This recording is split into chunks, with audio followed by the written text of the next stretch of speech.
Individual stars float in the ocean of God, rocking the figure in the saddle while I'm visiting Mars. Egos bigger than Jupiter, I'm breaking the bars, holding me back down to earth with physical laws, touching the moon. Race as I ready resume. Comments flying through space, bringing possible doom. Blocking the sun, bring a holocaust in the world. I'm talking back to Father Time, Mother Earth is my girl. I got from into ages walking down the valley of death, watching my step, cause the devils never want to respect. I'm correct on the studio track, taking it back to the pen and pad. I blast the original rap. Brother on the B-boy tip with crime on spit. I tag the charts with the graphical hits. So who you fucking with? Arm leg to arm head. Snapping your neck back while you spit out a pen. I be the original son of a bitch, hurting your wrist. Keep you spinning my shit so blessed the needle skip. Flip to the rhythm and reminisce. Remember the days and 9-4 hip hop was a gift. Words out of her lips came straight from the heart. Never pre-package your bought, won't negative thought.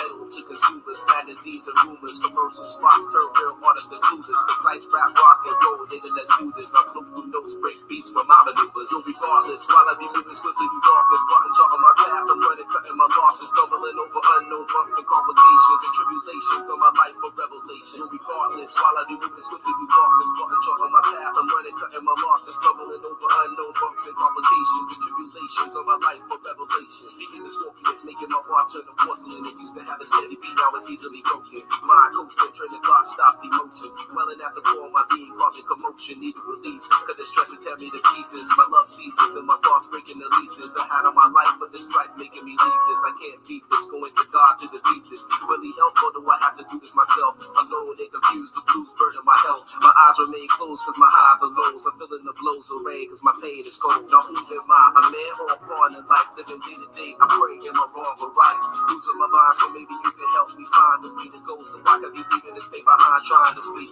Sleep is a cousin of death, said a wise man from Queensbridge on BT Bless. Trying to rest instead, I rest my head on a pillow of hardships. Misery is the bed. On my back, I lie. I can see the skies through a glass ceiling. The reason tears drowning my eyes and I can't move.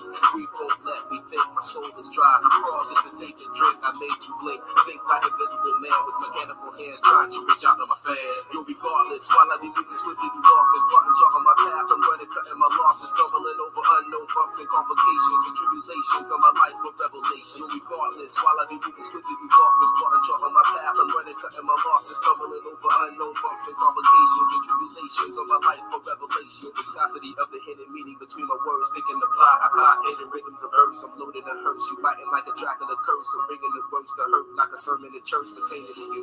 Hurts just to listen to truth, so you rather listen to lies, so you live in the lose. I'm beginning to win. Young man, master and sin, battle within. Looking at the devil and grin, I'm flipping the script. Walking on a journey and trip, on a journey and this. I can find that life is a bitch, and I'm hating this shit. Using blood, making me grip. Stakes is high, bet, and I lost the grip. Searching for bliss, with the razor over my wrist. Needing a job and the drug test, checking my piss. So I'm peeking through a window and seeing immaculate conception reborn. Facing my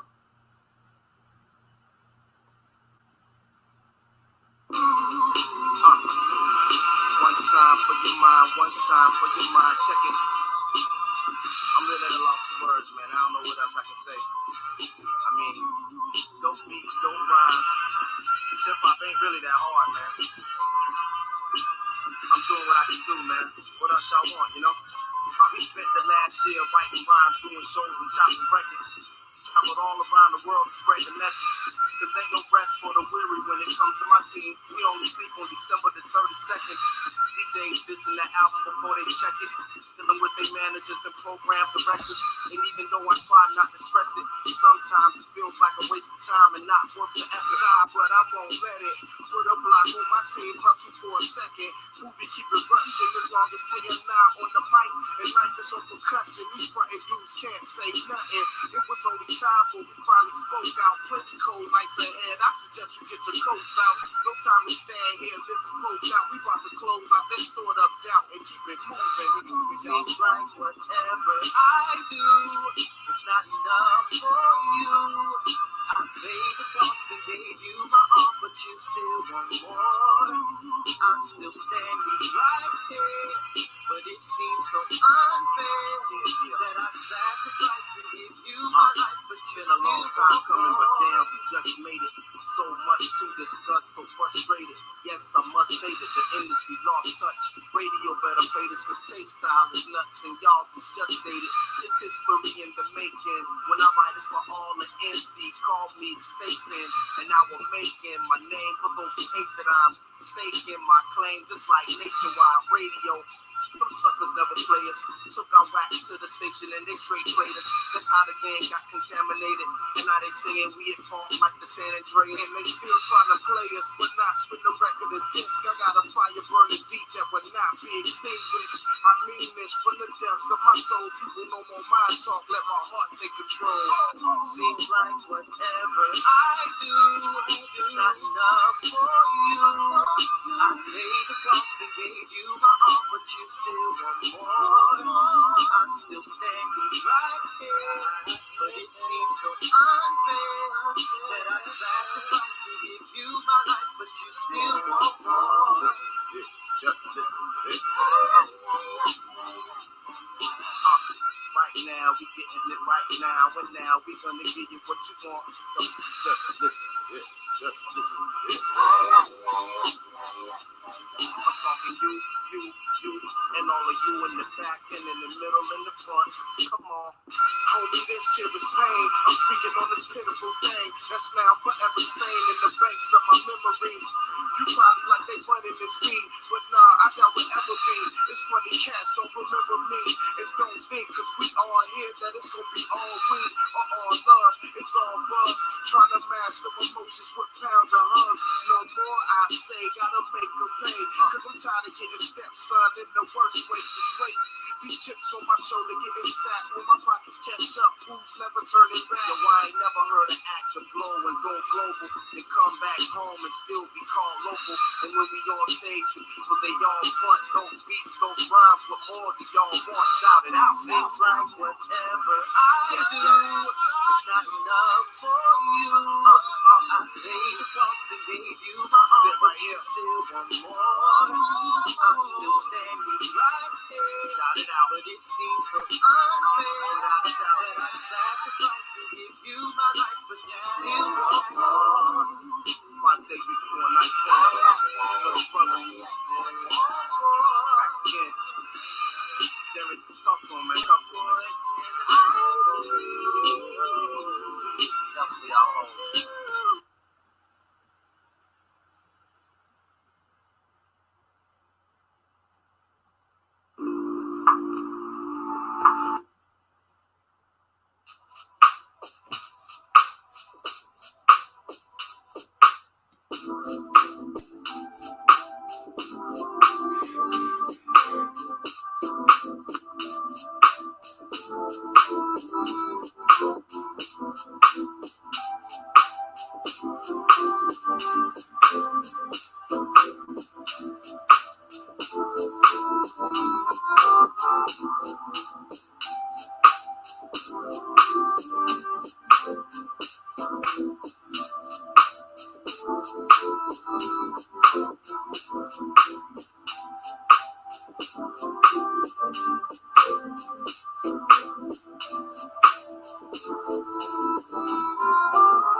right. What's good? What's good? What's good, family? What's good? This is Real Talk with Moshe. How y'all doing this evening? How y'all doing, family? What's good? Big salute, Ariel. Big salute. There go Monster Moshe. Big salute, Monster Moshe. Monster Moshe in the building. I seen your picture, brother. Got sporting that Russian hat. Looking like the black Russian, the Hebrew Russian. Hey, I don't blame you. Sport that hat, bro. Anything our people wear, we make look good. Any type of even if we wear other nationalities attire, we make it look good because we're the salt of the earth. I know if I wear a Japanese kimono, I'll make it shine because I'm an Israelite. Yeah. But all is well. I'm good. Earlier, like I said earlier, I almost had a meltdown. I had to go into prayer earlier. Dealing with life, issues. Sometimes you get overwhelmed in life. Man, I went into a vigorous prayer. I had a few choice words, repented, had a few outbursts, sometimes it be like that. But the way I look at it, man, sometimes when you pray like that, you got to understand the Most High, his ways is higher than ours. So we might pray vigorous. We might say a few choice words, that the world call cuss words or swearing, but we got to look at it. He should understand because his wisdom is greater than our wisdom. His wisdom is superior than our wisdom. So, and I had to get it off my chest, sometimes when you self-examine yourself and self-reflect on your life, you start thinking on the life disappointments. You just got to get some shit off your chest, when you pray to the Most High, or whoever deity you pray to. I'm getting to the point in my life, I'm not knocking people belief systems, because the older you get, you start to care less what other people do.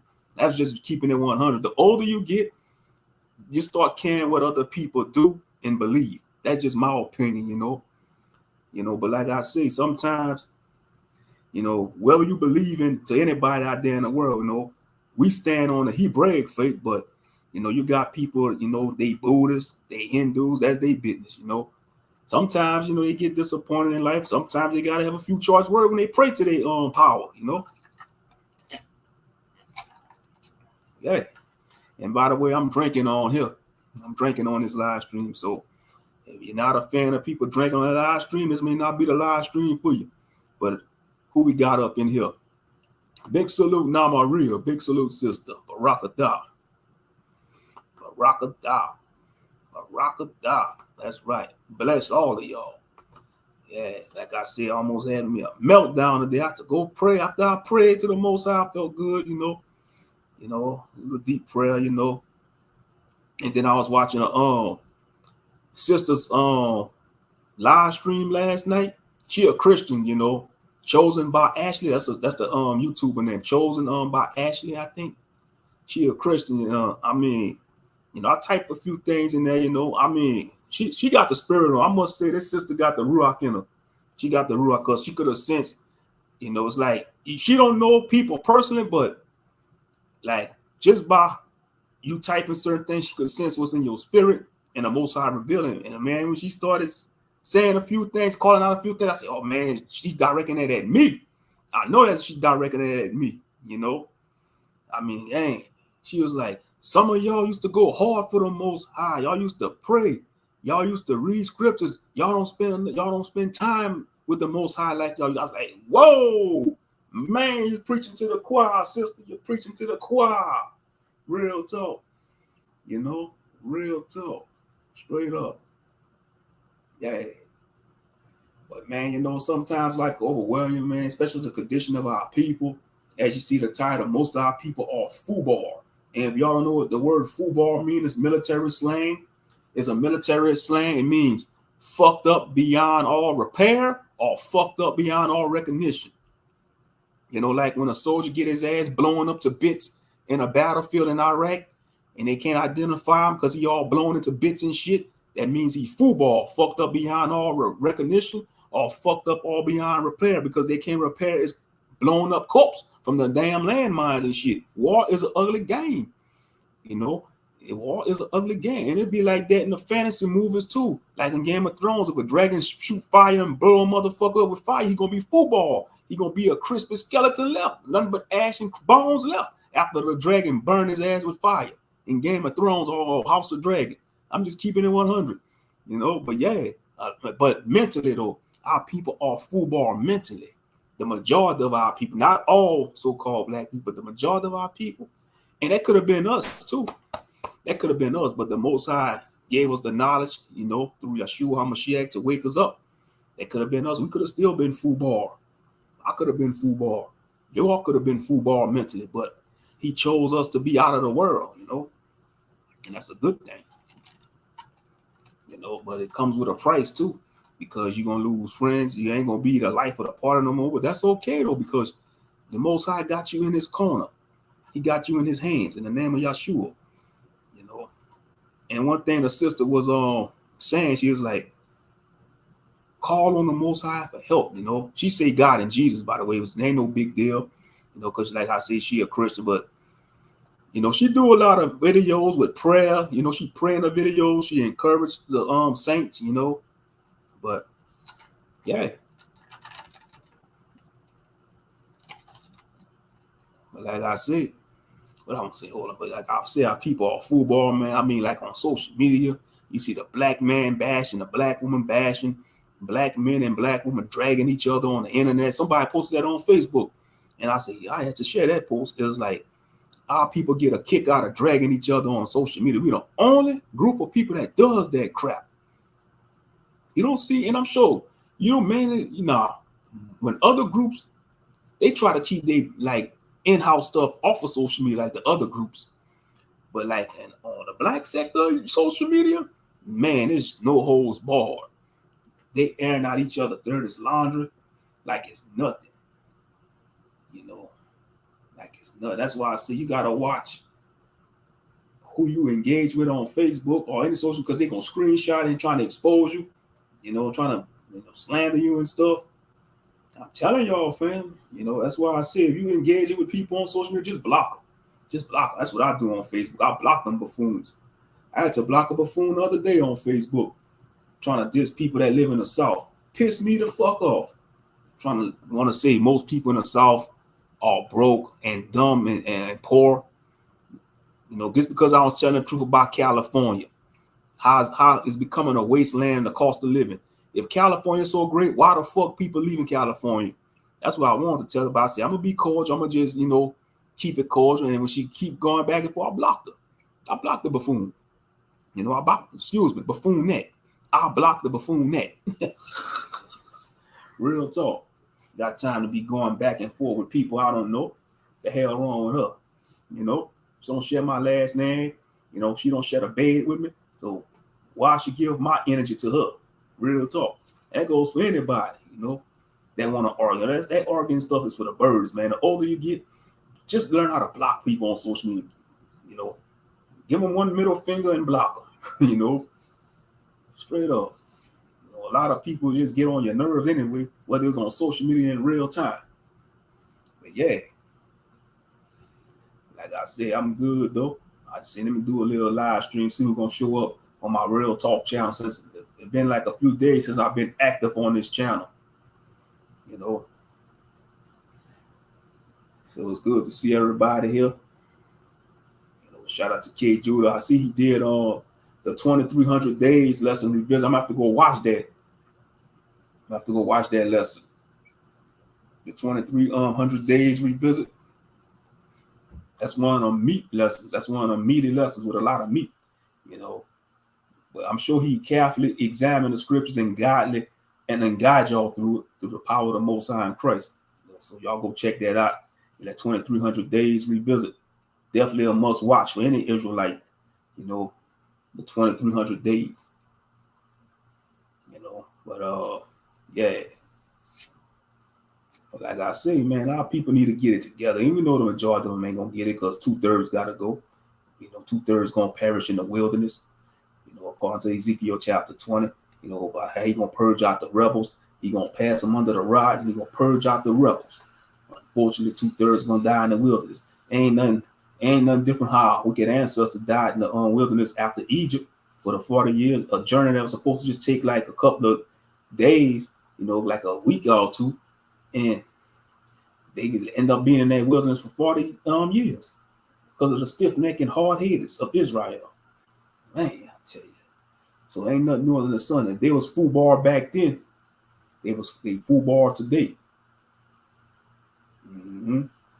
Ain't nothing new under the sun. Yep, ain't nothing new under the sun.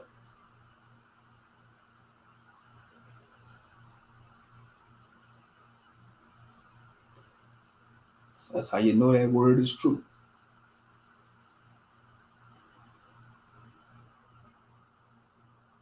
But yeah, I'm gonna just have, and that was a message. I took heed to the message,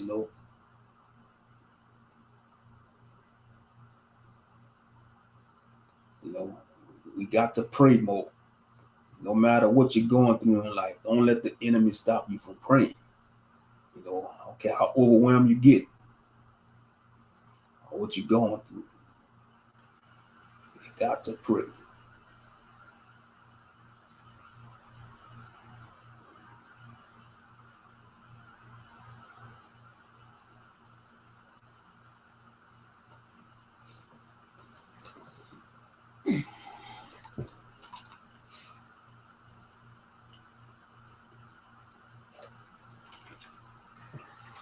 Oh, man, this is some wine I had when we went to Branson, Missouri. It's like a Stone Hill Brewery. That's when we went to Branson, Missouri.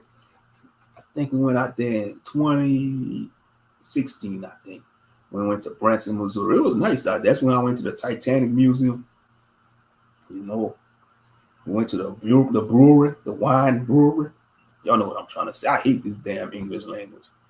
I can't stand this language for the life of me because it's like when I talk to people, sometimes they don't understand what the hell I'm saying. That shit irks me sometimes. Like, huh? I hate that shit. I really do. That's why I say this ain't our language. Fuck the English language, man. I can't master this language for the life of me. And maybe it's not meant for me to master this bastard ass language. Shit. But yeah, we went to the brewery. And I'm drinking, I think it's the last bottle, because I had brought me 4 bottles of that wine from Stone Hill Brewery in Branson, Missouri. And I'm drinking the last bottle. So I must have had this bottle for like at least 4 or 5 years. Probably longer than that. Because we went to Branson in 2016, I think. Yeah, we went to Branson in 2016. And we went to Destin in 2018 and went to Destin in 2019. Then the goddamn pandemic was in 2020, so we skipped that year. And I want to say we went to Galveston this year in 2022. This past summer, that's when we went to Galveston. So, and most high willing, my parents probably gonna go somewhere else. They gonna probably invite me. But so I said that's what beautiful thing about vacation. You don't worry, you don't be overwhelmed when you're on vacation because you're not worrying about the woes and stresses of life because you're on vacation. Real talk. And we don't get enough vacations in America. We don't get enough of those vacations because most people, they work all the time. You'll be lucky if you could take a vacation once a year on these jobs. The average American probably just get like maybe be able to take one vacation a year, mostly around summer.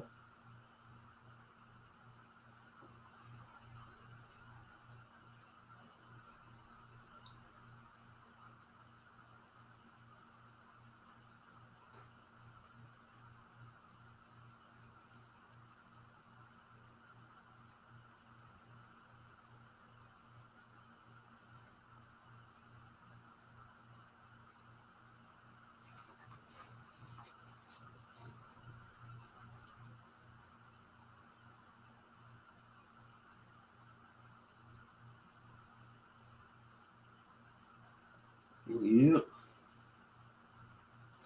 Like I say, I'm good. So far, all praise.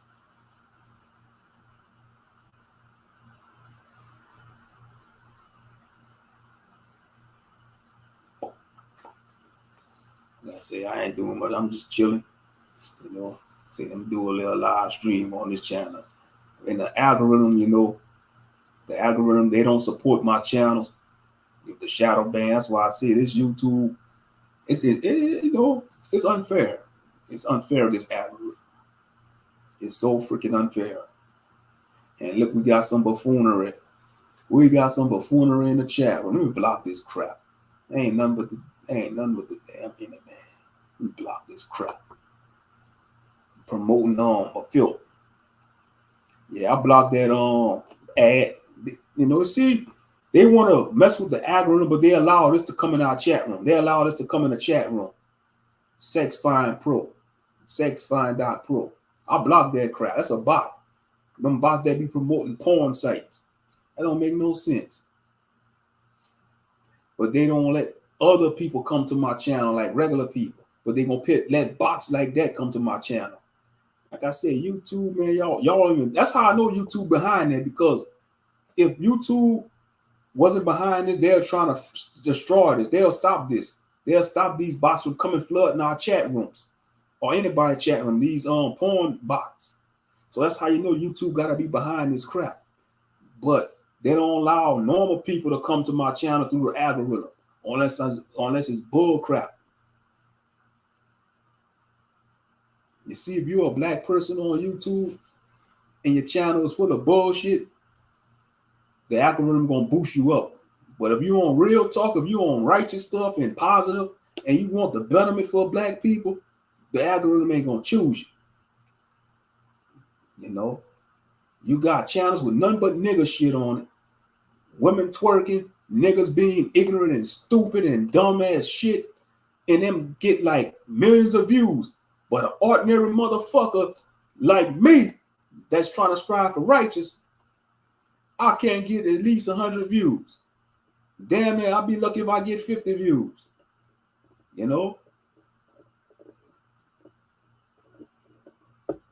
Some bullshit. It is. And I think the people need to speak up against it. We need to start speaking up against YouTube, man.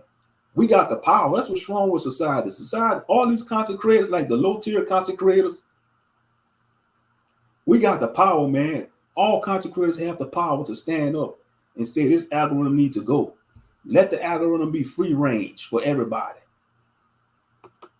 Let the algorithm be free range. What I mean by free range, that it'll let anybody channel be boosted up no matter what they do. No matter how much subscribers they have, let the algorithm be free range. But we know they program the algorithm,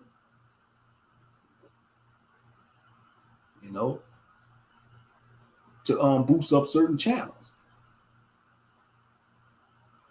And in order for that to happen, you got to conform to the ways of the world. You can't use copyright music. You can't use strong language. You can't talk about certain groups. You got to watch what you say about politics. All kind of madness and buffoonery. Yeah, I block another one. I block another bot. One of those damn bots promoting them sites. And they, the algorithm, YouTube, they need to stop that. They'll let these bots come to people's channels and comment sections, and they don't do nothing about that. But they want to shadow ban people's channels though.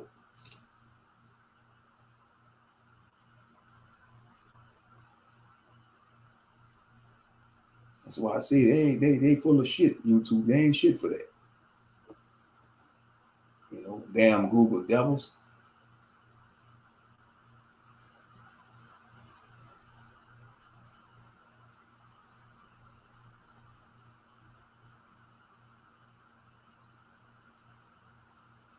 But yeah, this algorithm is unfair. And it's not right. Because YouTube never used to be like that. Like when they first started in the early 2000s, around 2005, 2006, 2007, YouTube, they used to didn't give a damn. They used to let anything come on YouTube. I mean, people channel, like back in the days, if you make an impact video, a viral video, man, you have a you'll gain like thousands of subscribers within a couple of days. Now it's hard for a person to gain thousands of subscribers in a couple of days, unless the algorithm choose them. Unless the algorithm choose them, and it's a popular video, it's a viral video. But just because your video is viral and you get all them subscribers, that don't mean they're gonna watch the rest of your videos. They're not gonna watch it.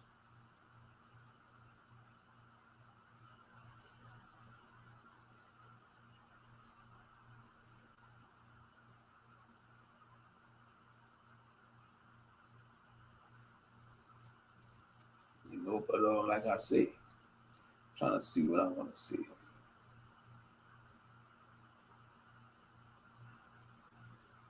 I think it'd probably be best for me to lay low for a while off of this YouTube shit.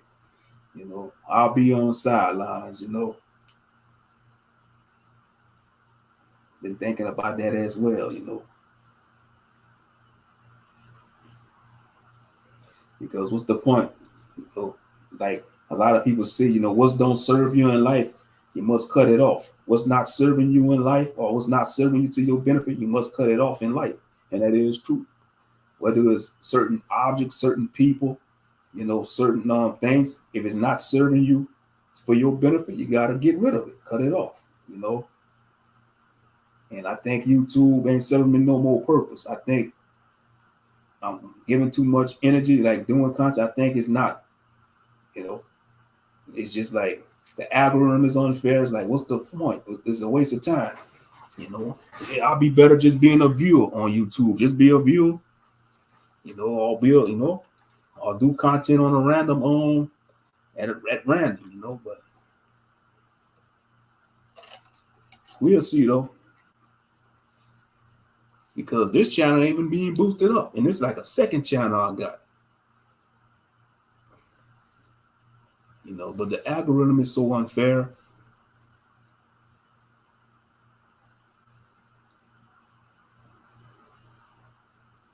It's ridiculous, but like I say, but back to our people though.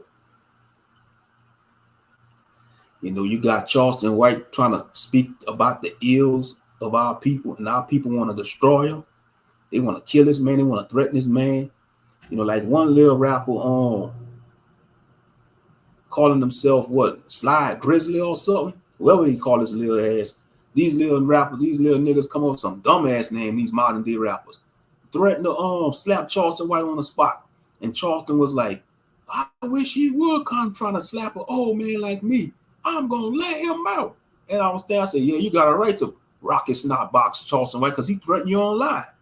He threatened you online, Charleston. So if he come up to you and slap you, trying to slap you, shit, put the whole clip in his ass, Charleston. That's what I'll do.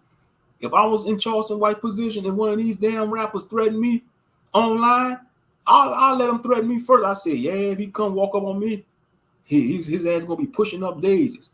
See, I'm gonna empty the whole clip in his ass. I'm gonna shoot him in the head 20 times. If the clip got 20 bullets in it, he gonna have 20 bullets in the head while he on the ground. If I was Charleston White, fucking right, threaten me like that. If I was in Charleston White position and somebody Trump threatened me online, I'd go, yeah, you could come be brave. You could come be Billy Badass. Your ass gonna go to the shadow realm. Your ass gonna go to the damn shadow realm, the nether realm, the spirit realm, shit. And then you're gonna have to explain to the damn demons or whatever spirits you're gonna meet up in there, and they're gonna laugh at your ass. Shit. Real talk. But yeah. Going to threaten Charleston White because he's speaking up about the ills in the black community. That's what's wrong with our people. If any black man or black woman, especially a black man, if a black man speak up against the ills of the so-called black community, it'd be the men. The women, they'll rant and be quiet, but most of the men be want to kill him. You got so many men want to kill Charleston White, wishing death on Charleston White. They wishing death on this man. And this man just want to see what's better for our people. He want to see our people. He want to see our men be men again and take care of their households. Be able to move with them. When he said that about the modern day black man, that was the hurtful truth. That was when he said most modern day black men, they got their fists balled up like they want to fight, and all they know how to do is fight. and kill one another. And when you ask them to hold a screwdriver or a wrench, they can't do it. They got their fist balled up. How to change a tire, they fist balled up. How to check the plumbing on the toilet, they fist balled up. You know, how to mow the lawn, cut grass, they fist balled up, meaning they don't know how to do it. That's what he was talking about. Man, that was the hurtful truth. Man, you got some of these younger boys, man, they don't even know the difference between the Phillips screwdriver and a flathead screwdriver. And that's the basic tools. That's simple as hell. The difference between a flathead and a Phillips screwdriver. That's basic tool 101. And some black men don't even know that shit. But they know all these rap lyrics though, you know. And it goes for black men and the modern black men of all age. They know all the rap lyrics. You know, they know all the fast women in the hood. They know who the best, they know who sell the best weed and shit. But you give them a screwdriver, you give them a toolbox. They don't know how to use a toolbox. You know, tell them to go fill out a job application. They ain't gonna fill that shit out. You know, but they want to kill Charleston White because he's telling the hurtful truth. The truth will hurt. You know, the truth will hurt, but it's supposed to heal at the end. The truth will hurt, but it's supposed to heal. But they want to kill this man, Charleston White. You know, and then they too stupid to realize when he on the internet doing all that bragging and joking, that's that character. That's the character side of him. And you see, they get mad because even though he joking and he acting like a joker with that character, he's still cutting the haters.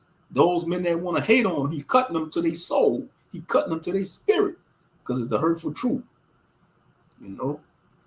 And this young rapper, man, talking about it. But yeah, like I said, and I salute Charleston White, man. He inspired me to get me some damn weapons. I ain't gonna lie. Give me some mace. Give me a couple of knives and shit. You know, I might start carrying that shit on me at work, man. Shit, because the world is crazy out here, man. Shit. You know, as the Father Day season coming up, man. You know, I'd rather use non-lethal force, by the way. That's me. I'd rather use non-lethal force, you know. You know, make their ass suffer. Because you know, you could just mace a nigga, you get some best spray and just spray it all over a person's face, their ass is gonna suffer. Killing people, that's too easy. That's too easy. Make their ass suffer. You know, so, I mean, just while you're on the ground, just spray them all over their body. Right, graffiti on their ass with that best spray. Pepper their ass up. Pepper their ass up. They be burning. Have their ass stop, drop, and roll on that concrete while they best spray all over their face and body. How you like that now, motherfucker? Burn! Oh yeah, and then he got the good concentrated one too. He said he got the ones that could shoot like from a good distance, at least a few meters.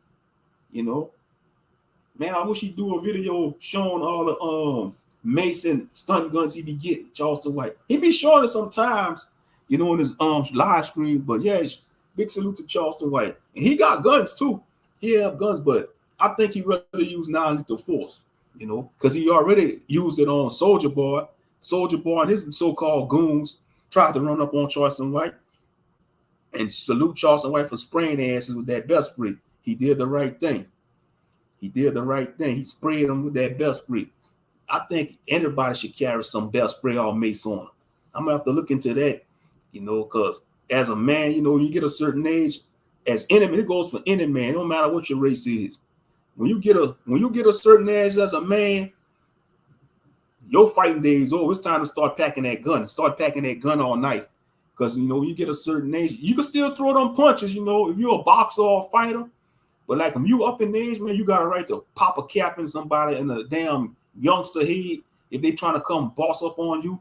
Because you're that old man, you know, and they don't respect their elders. And I advise all elders to carry weapons on them. Because a lot of the youth today, they don't respect the elders. You know, they think they could just take away from the elders. They want to threaten. You got a lot of these grandmas and grandpas and people just scared of the youth, man. You know, and I think, you know, they trying to take what's yours. You know, you got yours. You know, you work hard for what you have. As an older person, it goes for a men and women. You work hard for what you have. You know, and somebody just could want to try to take what you build away. That ain't fair. You got a right to lay their ass out, send their ass to the shadow realm. But me personally, I say don't send them to the shadow realm. Make their ass suffer. Get them shoot them with some best free. You know, shock them with a taser also. Shalom, man and woman. Have a peaceful night rest. Let's see. Shalom. Getting ready for bed. Peace, CUC family. Shalom and blessings to you. Have a peaceful night rest. But yeah, You know, it's just getting out of hand. You know, just like in Philly, you know, with the carjackings in Philly. You know, like Monty Woodgrain was saying, he a content creator. He from Philadelphia. Monty Woodgrain. He was like, I wish a nigga would. A nigga trying to come carjack me. I'd like to make an example out of him. You know, because when he do his driving videos, he always got his guns on him. And I don't blame him. If you got that LLC, man, you know what I'm trying to say, that concealed carry license, that's what I want to see. That CC, that concealed carry license, a CCL, whatever they call it something in different states. You know, if you got that, man, or even if you don't have a gun, get you some mace. You know, carry a knife on you, carry a blade or something. You know, they got all type of carry a baton on you too, because he got that too, Charleston. Why he got the little baton, like the extended, you know, the little batons that extend. I'm gonna give you one of those too, one of them batons. You know, because like I say, it's better use non-lethal force, because their ass is gonna be hurting at them next morning. They're gonna be hurting and aching, and they're gonna be thinking about it, not doing that again.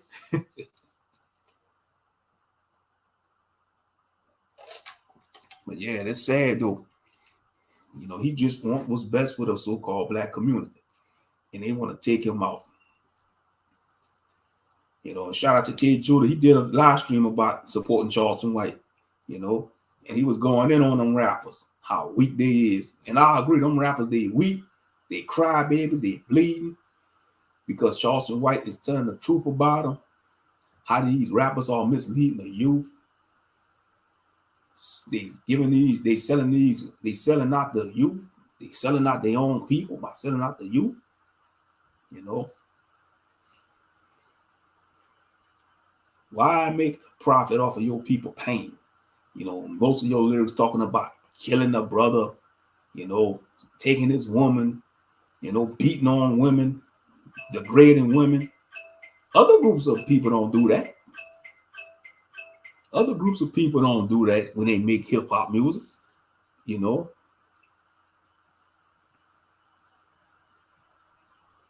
It's only us. It's only our people.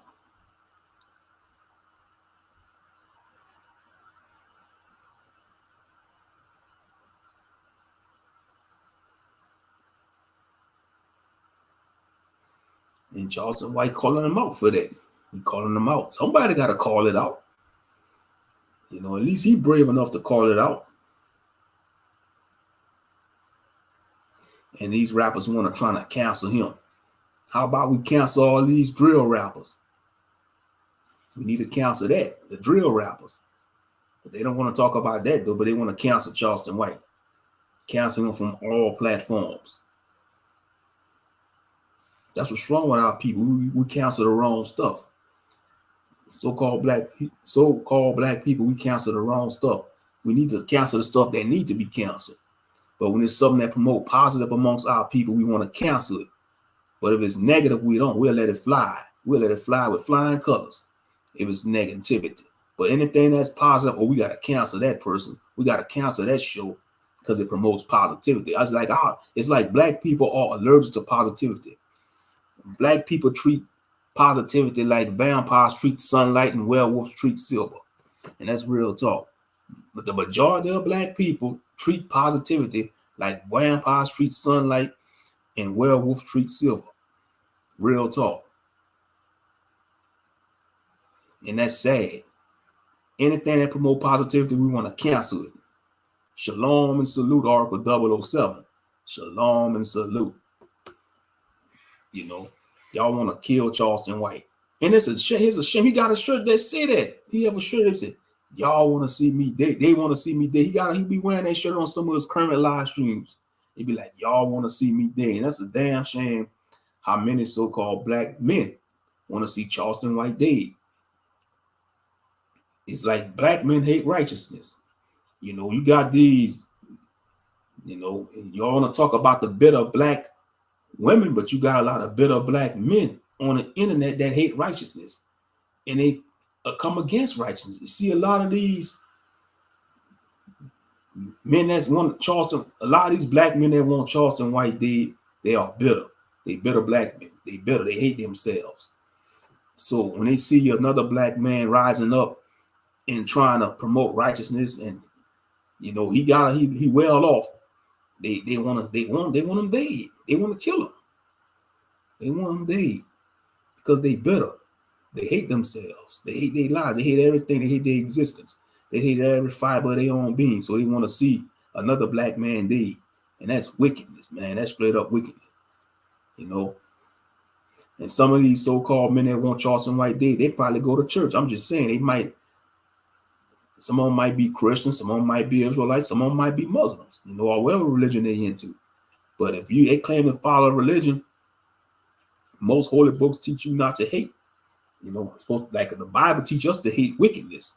Yeah, we hate wickedness. But if you see somebody doing righteous, you're not supposed to hate a righteous person, especially if they want what's best for you in your community. You're supposed to uplift that. You're supposed to uplift that. But the majority of our people don't.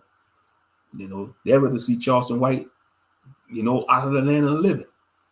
But I just pray that the Most High protect the man wherever he go. Pray the Most High protect him, because a lot of people, I'm telling you, I find it crazy. Our people are good plotting murders on each other when it comes to each other. I mean, when it comes to like taking out the ops, man, our people are galvanized in a New York second. But when it's trying to come build a business or build an agency, black men won't galvanize for shit. I'm just keeping it 100. Black men won't galvanize for shit. But when it's trying to take out another black man, they will galvanize like Voltron. They will galvanize like Voltron, real talk. But when it's trying to build something positive and trying to build something positive, they can't form like Voltron. The ego's going to get in the way. You know, it's going to be a pissing contest. And it's a damn shame. You know, it's a damn shame. But I'll be back. I got to go pour me another drink.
All right, we back. I'm back.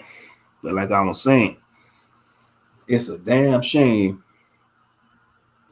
how black men could galvanize when it comes to harming another brother. You know, all sister, you know, when it comes to harming their own people, they know how to galvanize like that. But when it comes to trying to do something positive, like build something for the community, show the children the right way, man, they scattering like fleas. They scattering like fleas. They scattering like somebody kicking an ant pile with a steel toe boot on. You know, like you wearing some steel toe boots and you just kick the hell out of an ant pile. That's how black men are. When it comes to positivity, they will scatter like ants, like the ants getting kicked by steel toe boot. But when it comes to murdering another black man or harming a black man family, man, they're galvanized like Voltron. Like that, man. They like fucking Voltron. They like Power Rangers. Morphin' time. They forming a Megazord. They forming a Megazord on niggas around here. But when it comes to them crackers and chinks and spics, man, they scattering like the fleas. They scatter. They got smoke for each other, but they don't got smoke for the nations that can't stand them.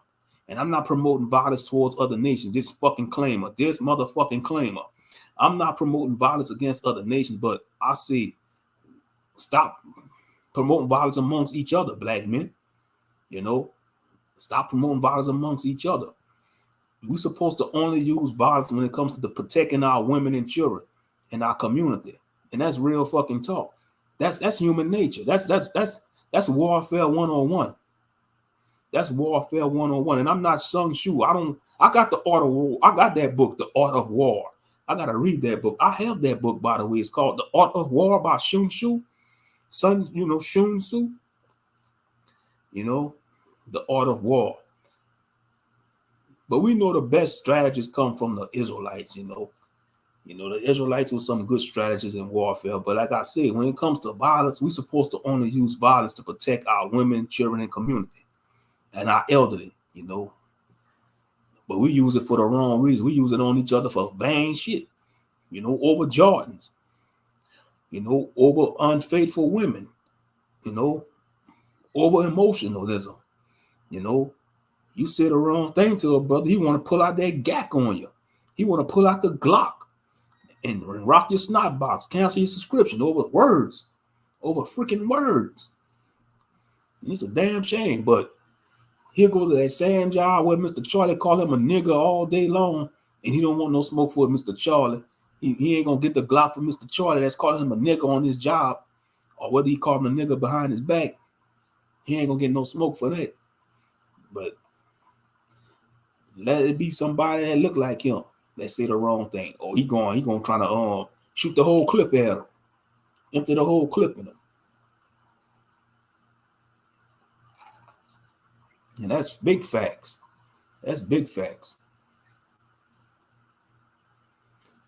Yes, indeed. Shit, y'all want Charleston White? I support Charleston White message. We ain't gonna probably agree on everything he say, but I support the man message. How dare they want to try to take this man out? And that's, man, he taking a big risk by driving with one eye, because he got one eye. He got a glass eye. I think his right eye is the glass eye. His right eye. And he be driving and stuff. He be driving with one eye. Man, that's but you see, like they say, when you lose, like if you lose an eye or lose like one of your senses, it's gonna heighten your other senses. So I'm sure his senses are heightened. His senses are heightened. Even though he lost his right eye, he got that glass eye, that right eye, that's a glass eye. His reflexes are on point. His senses are heightened. And they still want to threaten this man. Even T.I., he was like, I'll fight T.I., but he got to put on an eye patch. That was funny. He told that about, he said he'll box T.I., but T.I. got to wear an eye patch. And I said, yeah, that's fair. He got to wear an eye patch, to make it fair, He put on that eye patch, man, gonna be looking like a pirate. Gonna be looking like the ATL pirate. T.I., excuse me, the tipster pirate. He the pirate of tipster, because he tipped.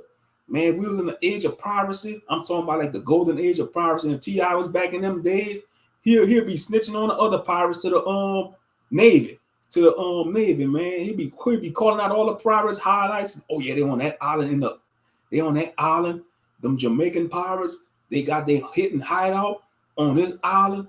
Man, they'd have to call him Captain Tipster. Captain Tipster, T.I. Captain Tipster, if you're in the age of piracy. He'll write on all the pirates. He'll write on Blackbeard. He'll write on, he'll write on Red Dread Monroe, a dreadlock pirate, a brother. He got red dreadlocks, Red Dread Monroe. He'll write on that pirate. Man, he'll write on Bug-Eye Leroy, Captain Bug-Eye Leroy. He'll write on all the pirates, man, no matter what their nationality. Captain Tipster, they'll call him Captain Tipster. T.I., a.k.a. Captain Tipster, because he giving nothing but tips to the damn Navy to go after hunt the pirates down. I'm just saying, Captain Tipster. They call me Captain Tipster. He'll be hated by all other pirate captains and crew in pirate ships. No pirate want to serve on his pirate ship. One of the desperate pirates will want to serve on his ship. Real talk. But you want to get on Charleston White, because Charleston White called his son out and put his son in his place.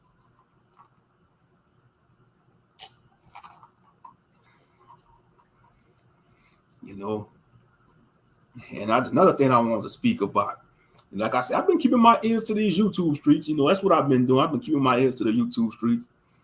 And I see Uncle Sugar and Kwame Brown still at it. I mean, Kwame Brown. I think Kwame Brown should take a year off of YouTube. In my humble opinion, I think Kwame Brown should take off of YouTube because his content is stale. His content is turned nothing but to beefing and talking about other content creators. And he messed up. Kwame Brown, you messed up, bro. You messed up when you went at Uncle Suge. Because if you anybody go at Uncle Suge, man, he gonna stay on you till you give up. And Uncle Suge ain't letting up. He ain't letting go. He ain't letting go. Kwame Brown, you might as well just leave Uncle Suge alone. If you continue, let him make content about you, Kwame Brown, till he get tired. But you know, no, due to the ego, the battle of the Eagles. The battle of the Eagles, man. Kwame Brown, he ain't gonna let up. So Uncle Suge ain't gonna let up. But Kwame Brown, the other night, Kwame Brown went live for almost 24 hours, y'all. That was that live stream call. They called the cops on me, and they came to my house. I mean, he was on live for 17 hours, almost 24 hours. Kwame Brown, I'm like, golly, he must got nothing to do. And Uncle Suge was calling him out on that. That was fun. Kwame Brown went live almost 24 hours. That's insane.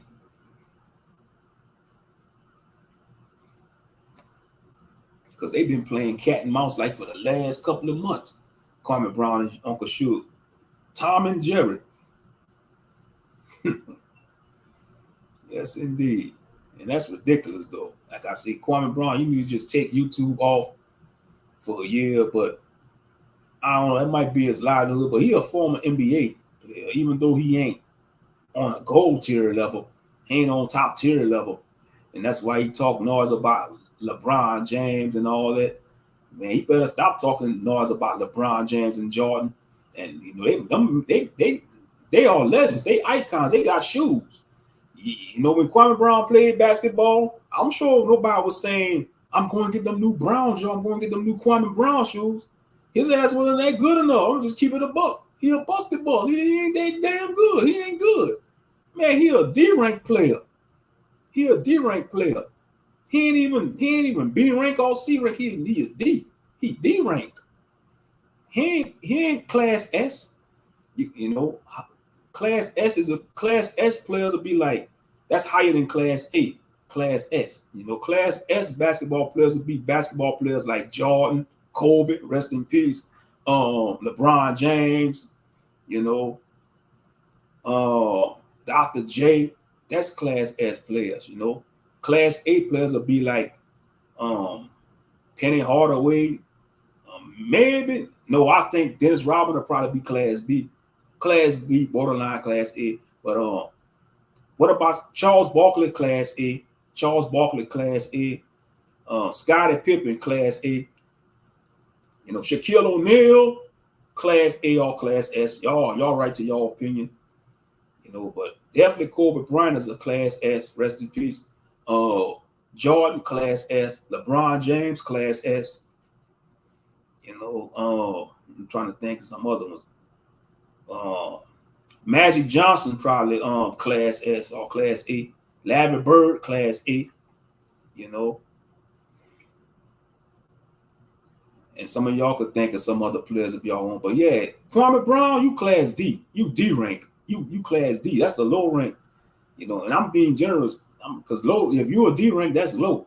That means you don't play. That means you just like the bench warmer almost. Bust the bus. But he made his money though. He made his money. But you see, when he started linking up with these old YouTubers from the black sector, that's what messed him up. That's what messed him up. And now they all turned on him. Majority of them, they turned on him. His chat room ain't the same no more. He got new moderators. You know, yeah, like I said, I was just being nosy the other night. I was keeping my ears to the streets, these YouTube streets. Yeah, Kwame, man, you need to just stop worrying about these YouTubers, bro. You know, you gotta look at, you got your big house, you got land, you know. You need to be worrying about what these YouTubers saying about you, man. Because a person, look at Charleston White. Man, what Charleston White do? When people are trying to talk about and clown Charleston White, what he do? He flex on them. He flex on them. He be like, I'm living in a big house. I'm waking up in a big, beautiful house, and you ain't. You know, even though he got to switch to that Joker character, his character, and he still be getting mad. Oh yeah, he just troll on them. That's all Charleston do. He troll on them because he a comedian. But Kwame Brown, you don't have to do it. You could just ignore him. You could just ignore him and go about your life. Because you know, why are you worrying about you got over 300,000 something subscribers? Why are you worrying about what somebody that have like maybe 1,000 or 500 subscribers saying about you? Don't give them your energy, bro. Don't give them your energy. You know, don't give them your energy because that's all they want. They some energy vampires. They want your attention and energy. See, your attention is currency. Time is the ultimate currency. You know, your time is your ultimate currency. Time is currency. Trying to get metaphysical now, it is a currency. It's currency and energy. Time is currency and energy. On a metaphysical level, time is currency and energy. That's why when most men say they don't pay for peace, that's a damn lie. All men pay for peace. All men pay for peace some kind of way. Because your time is currency. You got to spend time with the woman. You got to give her your energy, you know. And it's like that for women too. Women, give their time and energy to men, you know. You know, time is energy and currency. It is. Time is energy and currency. That's why you think they say the most currency you can't get back is time, and it is true. Because time waits for nobody. Time waits for no man or woman. Time waits for no man or woman. And that's the truth. Time is currency. Time is energy. Time is currency. Time is energy. Hell yeah. And that's the truth. I'm feeling good, yo. Oh man, you know, like I said, I almost had a meltdown. I prayed earlier. Now I'm feeling good like a Hebrew should. Hallelujah. Oh yeah, it's my live stream. I do what I want. To hell with YouTube. To hell with these YouTube censors. Like I say, time is currency. Time is energy. Damn right. You know, we all gonna pay for something in this life. Nothing is free in life. Nothing is free in life. Nothing is free in life. You know, they're gonna be like, damn, you start singing on this live stream? Damn right. Hassan Campbell do it all the time. Shit, sometimes you just start random singing. That's give people attention. Well, damn, you just started singing. That'll get their attention. Shit. Damn right. Time is currency. Time is energy. Time. Wait for no man. Time. Wait for no woman. Time is currency. Time is energy. Hell yeah. I ain't the best singer in the world and not striving to be, but it's shit. I don't care.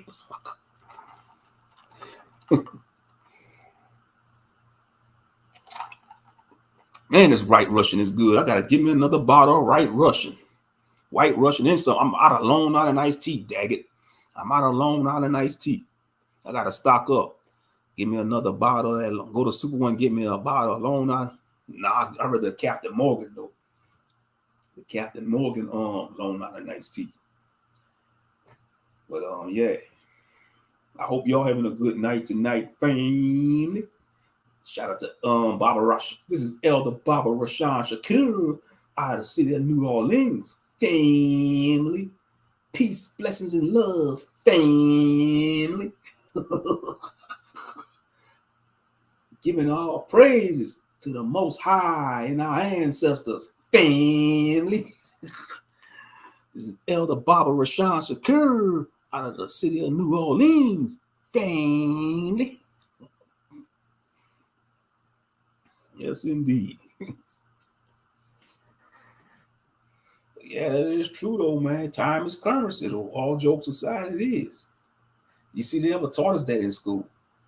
They didn't teach. All they taught us in school was math, reading, language, arts, social studies. Learn about these damn wicked founding fathers. That was some devil worshippers. That was some Masons. That was into the occult.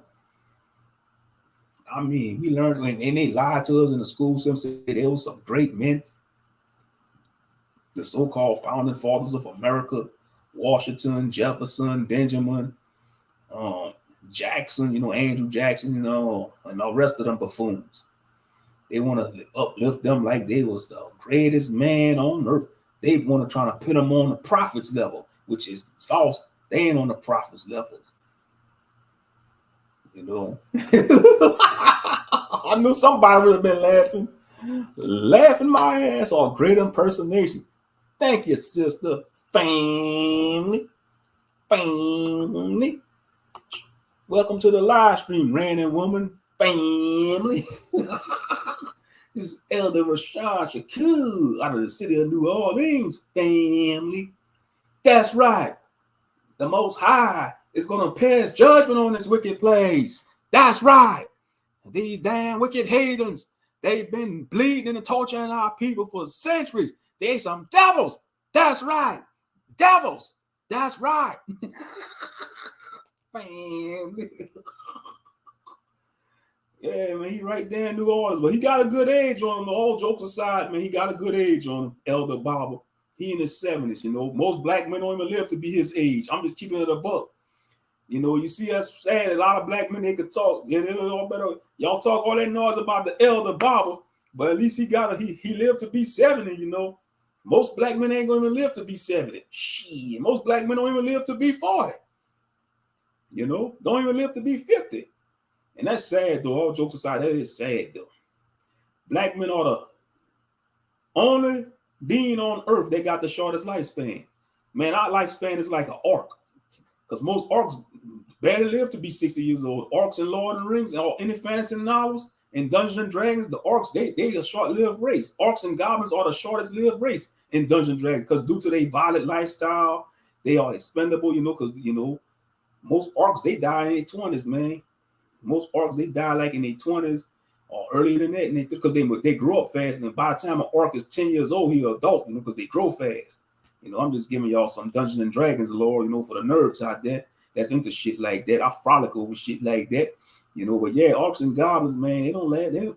If you see an orc that's like 60 years old, man, he must have been one of the best orcs in the tribe to live that long, But shit, most of them, and that's sad.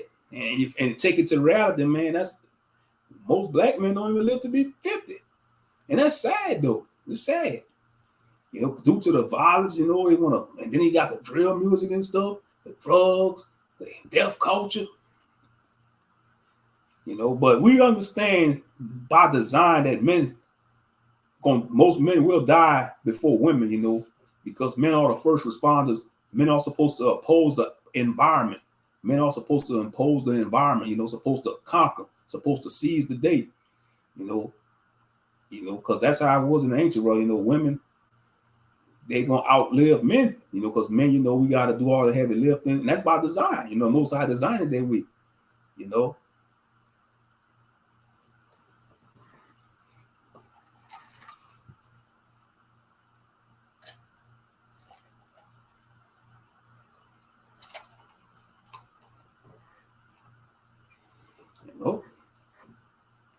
But yeah, most brothers, man, they don't live to be 50. That's sad.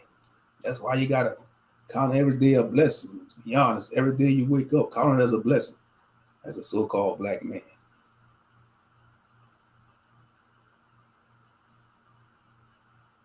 Because stress is a number one. I think stress is a major killer to brothers. Stress is a major killer.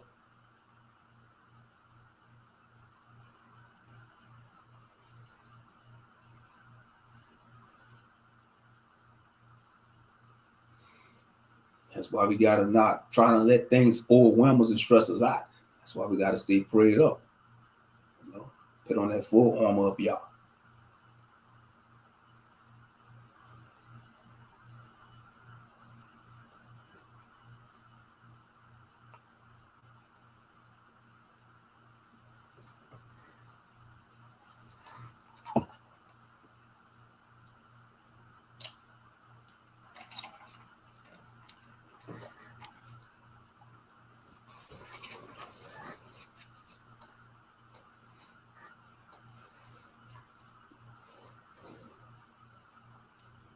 But yeah, we're at an hour and 10 minutes already.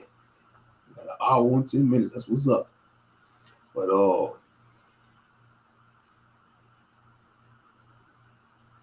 with the 22nd of October, we almost halfway through this month. You know, we're almost halfway through this month. Well, you might as well say we passed halfway because, yeah, we passed half because it's the 22nd. You know, and after this month passed, we're just going to have 2 months left. According to the Gregorian calendar, we're just going to have 2 months left of this year, according to the so-called Gregorian calendar. And it just seems like 2022 has started. And we're at the end. We're almost at the end of 2022. That's crazy. That's gotta say, time don't wait for nobody. Time is going by fast. But it's a good thing though, because we want Babylon to fall. Fall, Babylon, fall, Babylon, fall. Fall, Babylon, fall, Babylon, fall. Hell yeah. You know, because the wickedness, man, is over the Richter scale of the wickedness of America is off the chain. It's over 9,000, man. Shout out to Vegeta on Dragon Ball Z when he read Goku power level for the first time. Nappa was like, Vegeta, what's his power level? That's over 9,000. That's how much the wickedness is. The wickedness is over 9,000, man. If you could have had the Richter scale, like the Richter scale, whatever they used to measure the earthquake, y'all know what I'm talking about. The Richter scale, what they used to measure earthquake power. If you use that to measure the wickedness of this society, it'll be off the roof. It'll break the Richter scale. It'll break the machine. It'll break the machine. Because all the wickedness they promoting, they don't want to promote the family unit. They want everybody just to be messed up and broken up mentally, physically, and spiritually in the society. No structure, no order, nothing but just chaos. That's all they want.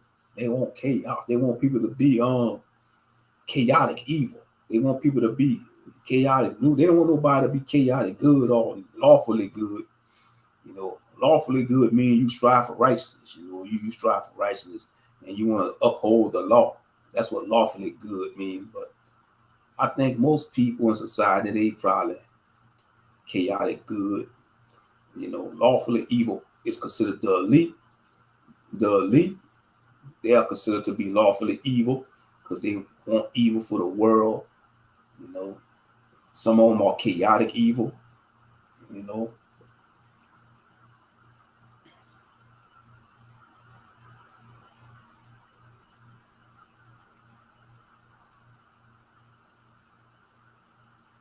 yeah, but it is what it is. Like I said, we're almost at the end of 2022.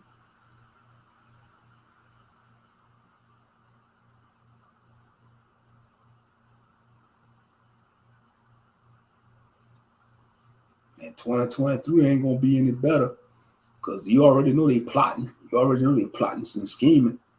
They all plotting and scheming for 2023. You best believe that. That's why we gotta stay girded up. Stay girded up in the truth. Real talk. Mm-hmm.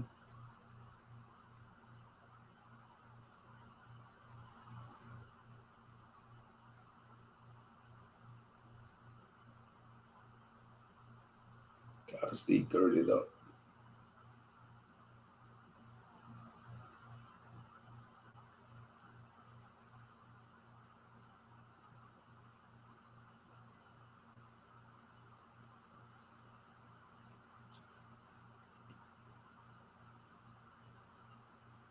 Yep, 2 months left after this month. And then you got the holiday season, you know. Like I said, it's the most stressful time of the year. It's the most stressful time of the year as well. You know, like for a single brother or single sister that's in this truth or no. Say if you're a single Israelite man or single Israelite woman, and you might want to deal with somebody, if you find somebody you want to deal with, or somebody take interest in you, if you meet somebody, they take interest in you, and around this time of year, you finally meet somebody, you immediately want to, kick it with them or get to know them, and you gotta soon tell them that you don't do the pagan days. Nah, they still rock with you after that. That's a good thing, but in most cases, they might not want to rock with you no more because they're gonna expect you, especially for brothers. You tell a woman, oh, I don't do the pagan days. They first thing they gonna probably say, oh, you just being a cheap nigga. You a cheap nigga. You a broke nigga. You want to use your faith. You want to use your religion to not celebrate Christmas. No, it's not that you ain't broke. You just don't want to do that pagan shit. That shit ain't right. And it's always you're wasting money anyway. You're wasting money and energy anyway. By observing them pagan days, you're wasting money and energy anyway. And so if she might not want to deal with you no more, brother, you just gotta take it on the chin. Yeah, it might hurt. It's gonna sting. That means she wasn't rocking with you. She's gonna choose a pagan day over you. Well, first of all, she chose the pagan day over the Most High. Put it that way. That means she ain't caring about what the Most High says. She chose the pagan day over the Most High, and it's like that for women too, sisters. You might have to cut him loose because he might cut you loose because he probably wants you to wear the ugly ass Christmas outfits, the ugly Christmas sweater, and you ain't want to put on that pagan damn crap with Santa Claus and Frosty the Snowman and shit, and Rudolph the fucking red-nosed reindeer with the fucking ugly Christmas tree. Them ugly Christmas sweaters. He probably brought you a Christmas sweater from Sears or JCPenney, and you told the brother that you're awakening your daughter of Zion. You ain't rocking with that pagan stuff, and so he gonna get all mad and shit. And he might just take the sweater and give it to his damn busted up side chick and to break your heart. And then you're going to have to leave his ass and just, pray to the Most High that, he'll send somebody that's in the truth. I'm just keeping it a bug. I'm keeping it a bug. Excuse me. And yeah, for brothers, man, you might have to take on the chin. Yeah, she had that good, but it ain't all about that, You probably was attracted to her. You probably fancied, but she was just choosing a pagan day over the Most High. You don't have to cut her loose. Yeah, it's gonna stink, But if she still rock with you after that, that's a good thing, because she might still want to dwell with you. She could still be saved by your righteousness if you strive to be right, because even though she's still doing the pagan days and you still in the truth, she might let your light shine on her. She might gravitate towards the truth. I'm just saying, it's just scenarios I'm talking about. I'm just rambling on all types of shit. I'm just rambling on, talking about all kind of scenarios and shit. That's one thing I do when I ramble. I open up my mind. It's always good to have an open mind.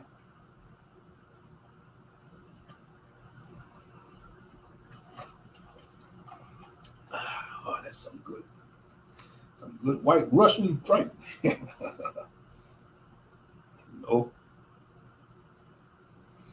But let's say if space travel was real. If they could have gone to space, I think if they could have gone to space and go to Mars, they would have been there by now. I'm just saying, if the space travel was real, But we know they can't get up there because of the Van Allen belt. Now I'm about to get deep in the metaphysical right now. I think, since they claim they has nothing out there in space, I think, in my opinion, I think other realms or other existence, they exist in the fourth dimension, which is the astral realm. The astral realm is the fourth dimension. That's the dream world, And like when you're having a nightmare, you're in a lower state. You're in a lower dimension. You're in the first or second dimension when you have a nightmare, because that's like hellish realms. You see where we at, the physical realm, that's the third dimension. We in the 3D world right now.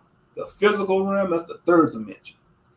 But they claim, like most people that's into that spiritual belief, they claim the fourth dimension is the astral realm or the dream world. And that is true. When you're dreaming, you're in the astral realm. That is true. You're in the spirit realm, the astral realm, the fourth dimension. Like when you lucid dream, like I'm sure most of us, we experienced that before. A lucid dream, like you could fly, you're aware of your dream, you'd be flying and stuff. You know, you in the astral realm. You know, you know, to each his own. You know, to eat the meat and spit out the bones. You know, but yeah. See, right now we in the third dimension, the physical realm, earth realm. You know, you see, that's what they get that from the New Age, like the seven heavens and all that. You know, like in the Book of Enoch, I talk about seven heavens, but we know the Bible says there's three heavens. You know, you got the earth, the firmament, which is the sky, and the upper firmament, where the Most High and the angels dwell at. You know, like I say, to each his own. You know, because like I'll be thinking on some deep shit. I ain't gonna lie, fam. I'll be thinking on some deep shit. You know, I always was like that ever since I was a child. That's what set me apart. You know, you know. Sometimes I think I say, man, you know, what if none of us don't? What if none of us got it right? What if we all have specific paths we all take it? What if we all was sent here to do specific missions, and we belong to certain beings? You know, I'm just saying, you know. And I'm not reading no Waspy, by the way, so don't take it that I'm reading no Waspy. Because I've been thinking like this before the fucking Waspy, before I even knew what a Waspy was. Shit.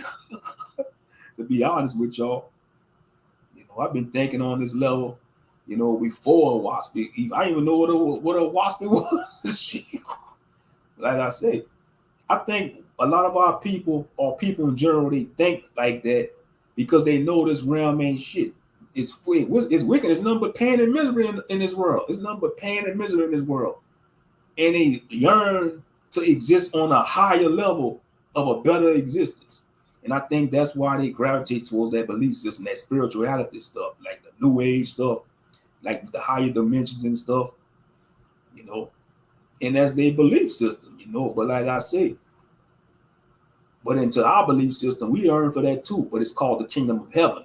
That's what we yearn for, you know. In our faith, we want that too. We want a better existence too, which is the kingdom of heaven. Because this is hell. Hell is a state of mind, you know. Heaven is a state of mind, but they also is a places too, you know. The lake of fire, you know. Kingdom of heaven coming on earth. You know, now me personally, when people have the near-death experience, I think they go to other dimensions. They either go into a lower dimension or they go into a higher dimension when they have the near-death experience. Now, some of them could be hallucinations and stuff, but I don't know, you know. And you gotta watch that because sometimes it be Christian propaganda, but people do have near-death experiences though, real talk. They do have near-death experience. They say they go to hell, they say they go to heaven and all that. You know, I think it's their mind, due to the trauma and the stress, they brain secrete chemicals and try to give them hallucinations. And it give them like a feeling like they actually going to hell or going to heaven. That's just a theory. That's just a theory of mine, you know. Now, some of them near-death experience could be true. I think some of them do be true. All jokes aside, some of them do be true. But you got to watch some of them, though, because especially if they show the white Jesus, they show the pale hippie, yeah, that's Christian propaganda, you know. You know, because God forbid if I have a near-death experience and I go to one of them realms, I want to see some black angels, black beings. You know, wherever realm I go to, I want to see some black beings. I don't want to see, if I see some white angels, man, I'm in the wrong heaven, man. I'm in the wrong heaven. I'm in the wrong heaven. Remember that story of that KKK? He was a child of a KKK member, and he had a near-death experience. He said Jesus was black, and the angels was black, and they had white people working for him and stuff, something like that. Y'all know the story. He was a child of a KKK member, and he died. He had a near-death experience. He said, "Daddy, Jesus was a nigger. The angels was niggers, Daddy." And that is true. Me personally, man, you know, when it comes to mythology, when it comes to mythology, man, like with the gods and goddesses, if they was real, if they existed, Or they was real. They originally was black anyway, and they just took on forms of them other nations to resonate with them other nations, you know. Because think about it, the fallen angels do it, demons do it, fallen angels, they could shapeshift, they take on forms. Like if they want to go spread their false doctrine to another nation, they're gonna take on a form of them people. You know, say like if one of them false deities was started off black and they want to go to Norway and he gonna call himself Thor or Odin, he gonna take on the form of a Norse person, he gonna look white, he gonna transform into a white person, you know. And that's what they do, you know. That's what demons do, that's what the fallen angels do. Whatever nation they want to spread their falsehood to, they're gonna take on the form of them other nations.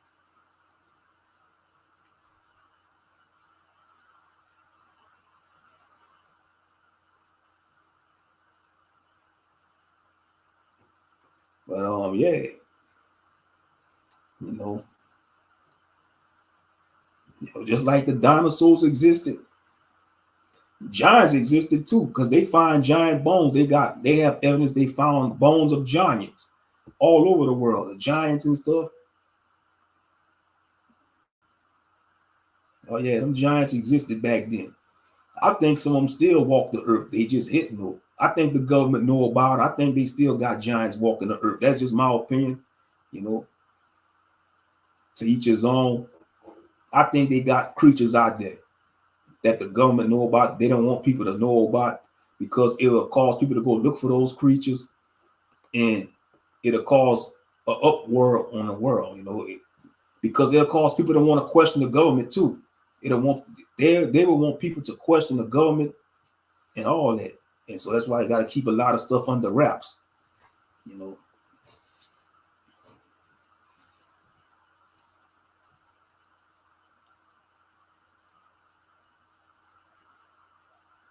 Because like I say, okay, you got Christians, whether you're a Christian, Israelite, or Muslim, y'all believe in God, the devil, angels, and demons.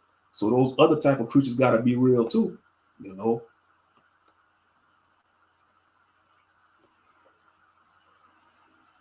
You know, because how you gonna, you know, like as a Christian or Israelite or Muslim, how you gonna mock somebody that believe other type of beings exist, and you believe in like angels and demons and God, Christ, and devils? You know, I'm just saying, you know, if somebody come up to me and say, "Oh man, Moshe, when I went camping with my dad and uncle, we seen a Sasquatch. I'm gonna be like, for real? Man, I ain't gonna think you're crazy, because how I'm gonna think, why I should think you're crazy when I believe in angels and demons, God, Christ, and devil. I believe in the scriptures and the devil. And I mean, I believe in the scriptures, not the devil. Fuck the devil, man. I ain't rocking with him. Excuse me. I said, I believe in the scriptures, and the scriptures mention demons, angels, God, the devil. So why should mock you for believing in the cryptid creature? You know what I mean? You know? I mean, humans are weird sometimes. I'm just being honest. Humans are real. Humans, they fear what they don't understand. I'm being real. How the hell you gonna mock somebody for believing in a Sasquatch or a Wendigo or a Skinwalker, you know, from their cultures? Because you know, every culture's got stories and myths. But that's why I understand. That's why I say that's one of the flaws of religion. That's one of the flaws of religion, you know. Yeah, random woman, you know what I'm talking about. Yeah, you dream about flying too, or have those astral experiences. I have them all the time. I used to have a lot of them when I was a child. Like when I was a child, when I used to go to bed as a child, I feel like I used to like my head, like I was spinning around in my bed, but my body was still felt like I could have been like I was spinning around in the air. It was a weird experience, but I wasn't scared, you know. I wasn't scared, but it was like it was, you know. That's when I was like a child, you know, like I probably was like maybe 8 or 9. And every time I used to go to bed, like when I get into a deep sleep, I feel like I was spinning around, you know. It was weird, but you know, like I said, you know. Or you had a near-death experience, random woman, an out-of-body experience. You know, like I said, yeah, but the dream, when you dream, that is the fourth dimension. That's the astral realm. The dream realm is the astral realm. You know, whether you believe that or not. Every time you have a dream, you're in the astral realm. You know, and when you have a nightmare, you're in the lower realm. You like in the second or first, man, you like in the second or first dimension. Because they say the first dimension is like a spiritual graveyard. And when the dude explained that, it kind of reminded me of that show Bleach, the anime Bleach, Waco Mundo, because that's where the Hollows realm at.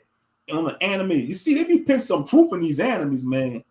For those who have open mind, like the Waco Mundo, it was like a black desert with black sand. It was cold. It was nothing but like the lost souls down there, like the Hollows, you know, on the anime Bleach, you know. Yeah, it's scary. But I don't practice it or anything. You know, I don't practice it, you know, like the new ages, I don't encourage people to practice it because it could open you up to demonic possession, you know.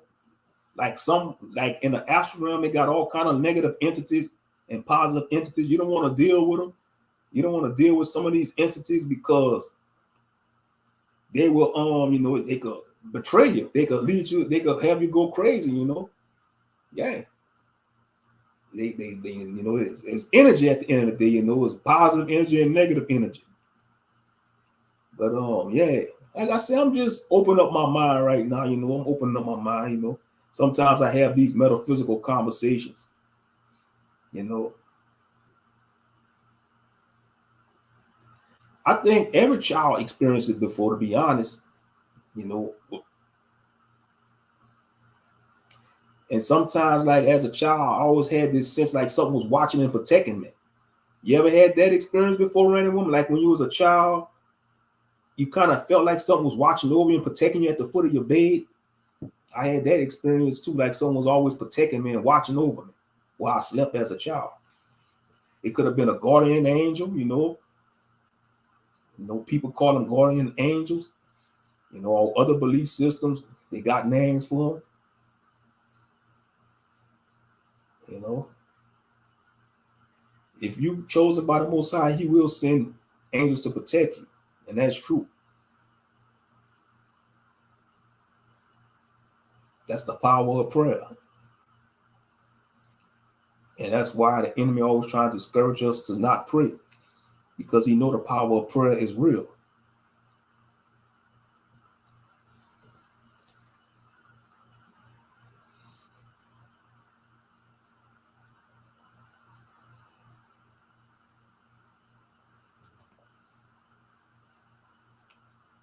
That's straight up facts.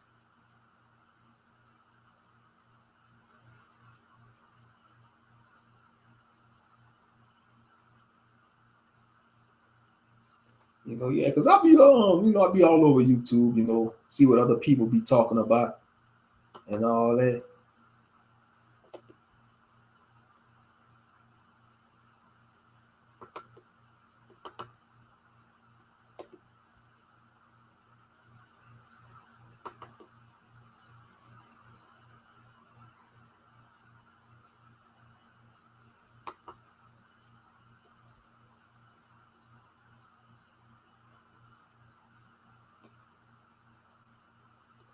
Yeah, because you know what I agree. I do not believe in playing with strange spirits. Exactly. Yep.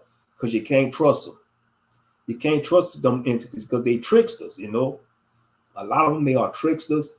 And like the scriptures say, Satan appeared as an angel of light. You know, some of them, they will appear as good energy spirit, but in deep down they are wicked, you know.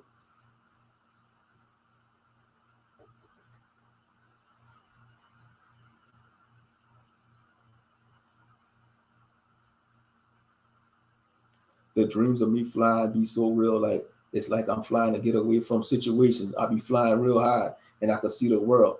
Cause you know what that is? That's you really want to fly. That's letting you know we could have fly if we wasn't in the world of sin.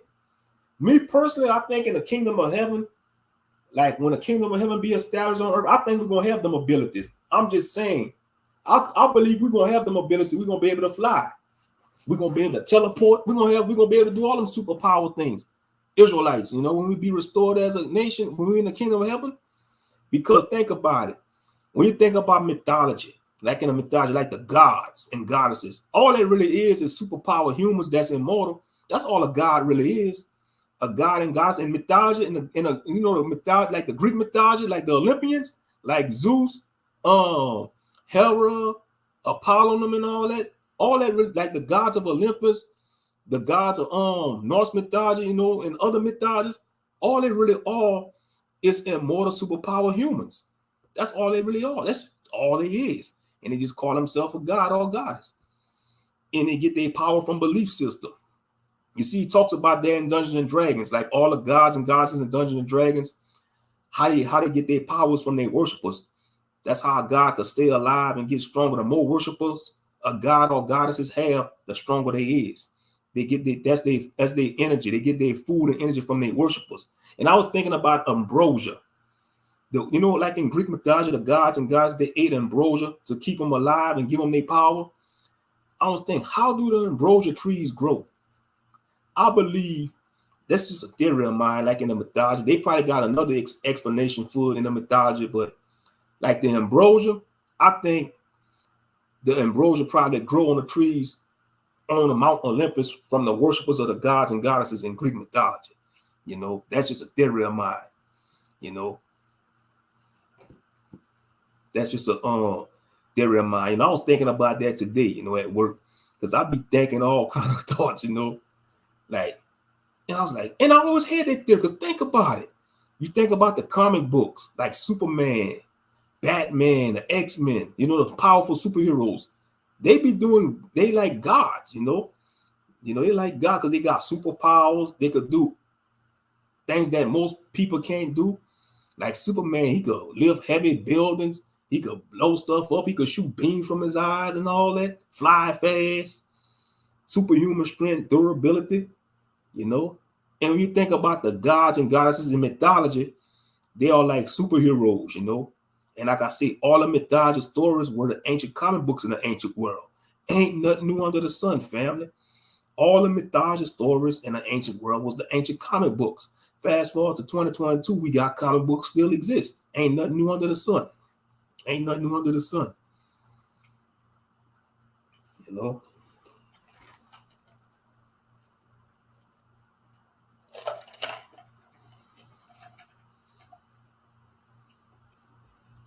Or you explaining your near-death experience? Okay, my out-of-body experience. I was going into the light.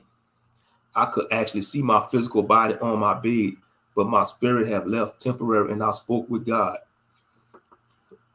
I was literally looking down at my body. I was at peace and said it was okay with me. Oh, so you was ready to transition, but the Most High told you not to. It wasn't time. Yeah, I heard people say that before too when they had their near. Like I heard people testify that too. They say like when they had their near-death experience, they was going into the light. Some of them they could have seen Jesus or they could have heard the voice of God, and he told them to go back. He says, "It's not the time, my son, not the time, my child. Go back." And they went back to their body. Mm-hmm.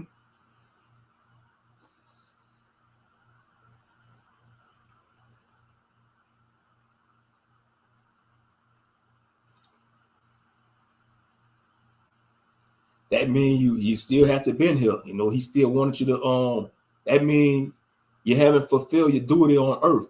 That's why he sent you back. That's why he sent you back.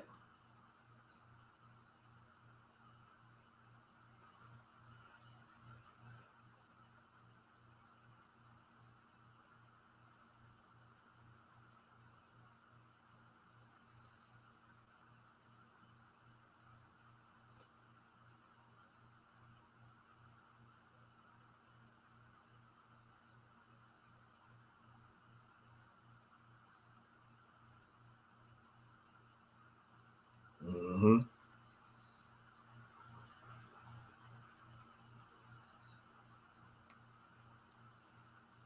Yeah, that's how it all. Yeah, you regain conscious. Yep, your conscience came back to you. Right. The Most High told me it was a time in my spirit went back to And I woke up, yep, that he kept that breath of life in your nostrils, the spirit, the breath of life in your nostrils. Because that's our life source. That breath of life that he put in our nostrils,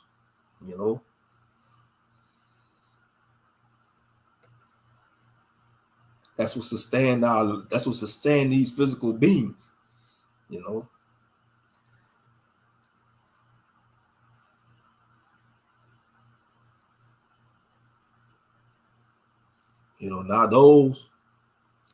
Now speaking of the light, like I say, we having a metaphysical conversation. It's an open-minded conversation. Now the Gnostics believe, some people believe don't go into the light. Like when you have the near-death experience, the light, they say don't go into the light because you're gonna be reincarnated. Some people believe that the light is actually another womb, that you're going through another womb, meaning you're going into another life, you're transforming into another life form.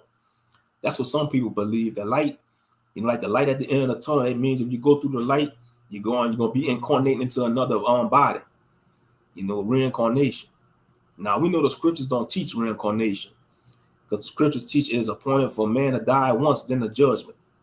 Now, me personally, I would want to come back to this damn world because this world is full of wickedness. I would want to come back here. I don't know who in their right mind want to come back to this earth that's full of wickedness. You got to pay bills and stuff. You got to deal with all this drama of people, crazy drivers and stuff. I mean, it's just so much messed up. It's a low vibrational realm. I'm just saying, why you want to incarnate back to this world, this earth?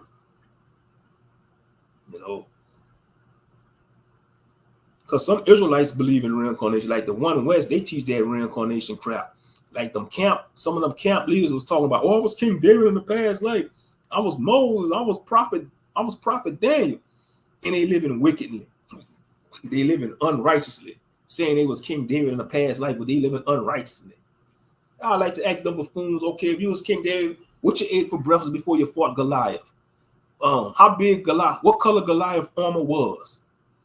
Now when people say they be having like past life memories, like when they be dreaming about their past life, that's deception. I think that could be like demons and entities playing on their mind. In my opinion, when they say they have like a past life experience or who they know who they was in their past life, I think that's Hashatan and his demons showing them other people's lives and deceiving and thinking it was them in a past life. In my opinion, that's what I think it is, because I think, I don't support the reincarnation theory, because I'll be like, why you want to come back to this world that's full of wickedness, especially if you had a bad life, if you had a messed up life and you got to do this shit all over again, man, that's hell. That's a form of hell. I'm just saying, that's a form of hell. As a spiritual being, you're supposed to ascend. You want to elevate. We see Christ elevated. When Christ came down to earth, he was teaching Israel, to get right, to reconcile the fault so he could raise them up to be elevated like him. I was trying to go to sleep. Yeah. Like this is rare, something, like I said, this is real talk with Moshe. Sometimes I have these deep conversations, these metaphysical conversations, whatever you want to call them, out of the box conversations, But yeah.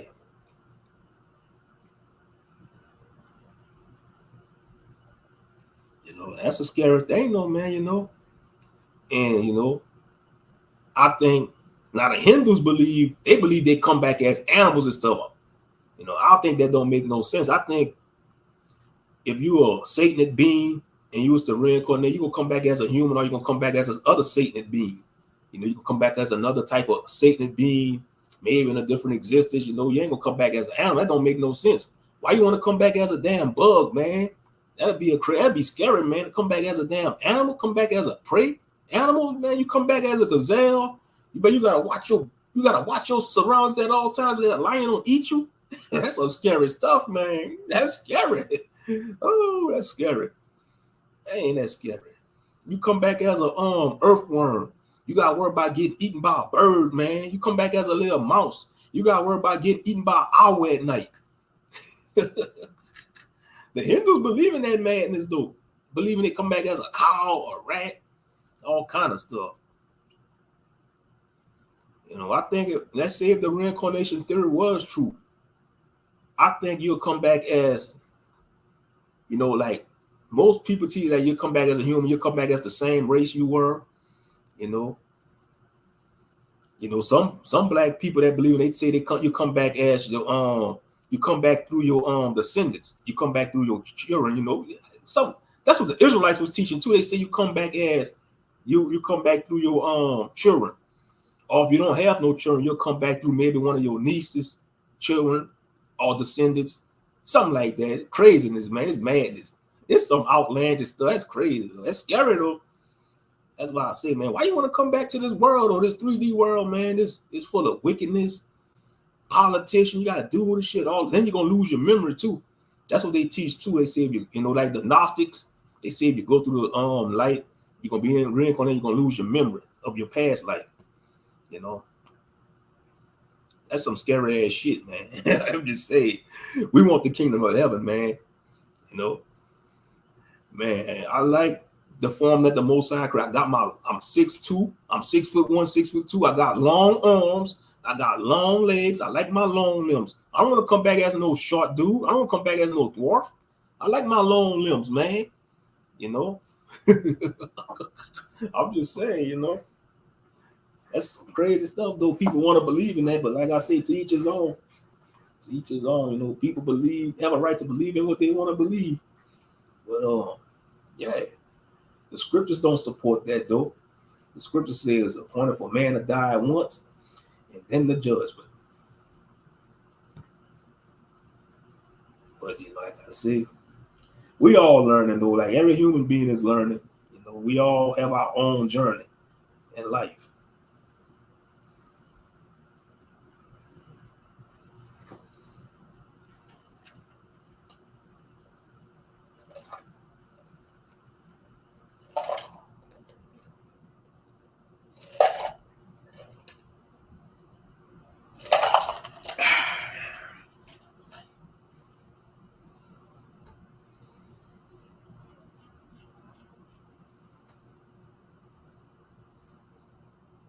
Yeah, because you know, like I say, you know, I'll be watching, you know, I watch let me see, hold on. Because I stumbled across a brother's channel, you know. But he probably he be in that cult knowledge though. Like I said, I just, you know, eat the meat and spit out the bones, you know, like I say. He was talking about all kind of stuff. But it's some of the stuff that I heard before though. Most of the stuff he was saying is stuff I used to watch anyway back in there before I came into the truth.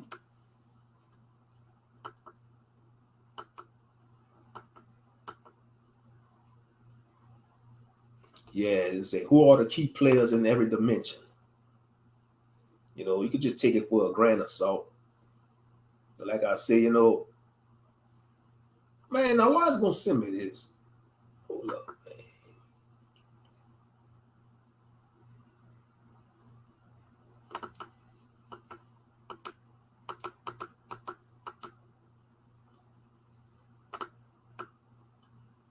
Yeah, New Life Tools. That's the name of the channel.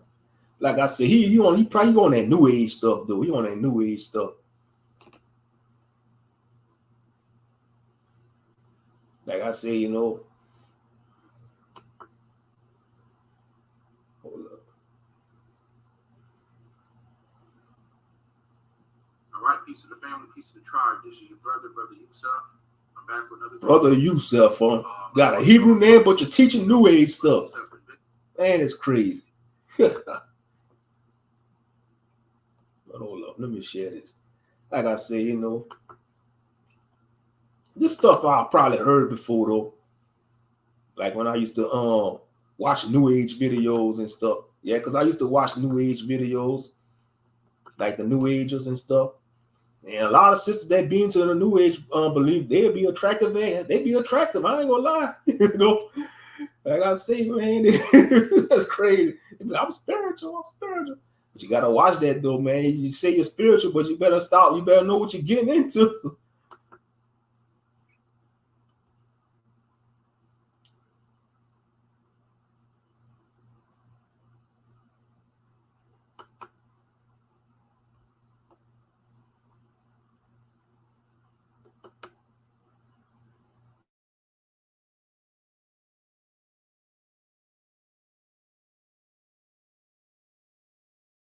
Busy taking care of things.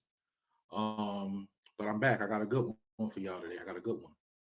Um, you know, um, as y'all can see, I'm on my tribal stuff today. Which is also part of a ritual I'm doing. I got some baby hawk feathers up here. You know what I mean? We got the feathers up. Feathers up meaning we at war. From a tribal perspective. Also, this is my new clothing line. I'm going to be really pushing in 2020. Tribology. Tribology is a lifestyle. It's a clothing line that I came up with. Shout out to my brother uh, Nuru, Chief Makai for doing the logo for me. Tribology. It has the medicine wheel in the middle, the dream catcher, the teepee. And we represent all tribes all over the world, not just in America, but tribology everywhere. Ology meaning the study of, and tribe meaning family, if you really break it down. So it's a study of family, it's a lifestyle. Family is love, family's business. Family is your life. So it's a term I came up with, tribology. And if you guys want to order one of these shirts, there'll be a link to my store um, below the video if you guys want to support. So I don't want to prolong the video too much longer. I got some good stuff for y'all today. And in this video here, we're going to talk about the different dimensions. We're going to talk about the different dimensions and what they consist of and the key players on these dimensions, what entities live on these dimensions. All right. So we're going to do a good one for y'all today. All right. So I don't want to prolong the video because I have a lot of information to get into. Okay. So the first dimension is the first dimension, and I don't really want to talk about that dimension too much because it's mostly just a dimension of raw energy, pure energy. It's like a junkyard. It's where a lot of entities go when they so-called die. We know energy never dies, but the first dimension is where a lot of energy gets recycled. Yeah, that's true.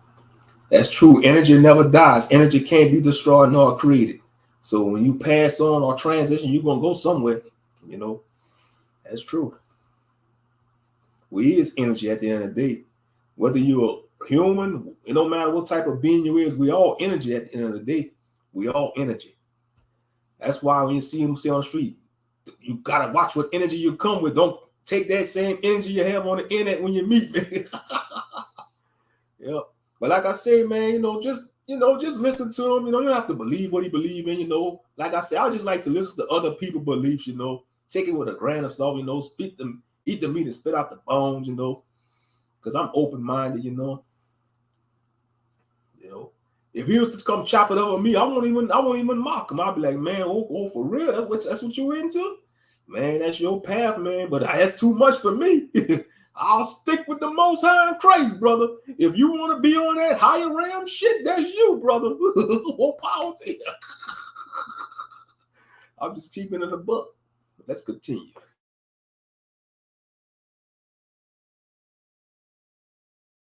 Okay. There are entities down there, but they're not really entities that's important to talk about. They do have a job as far as protecting this dimension. There's gatekeepers in every dimension. But the first dimension mostly just consists of pure raw energy. A lot of entities go down here to get energy, to recycle, to create other entities.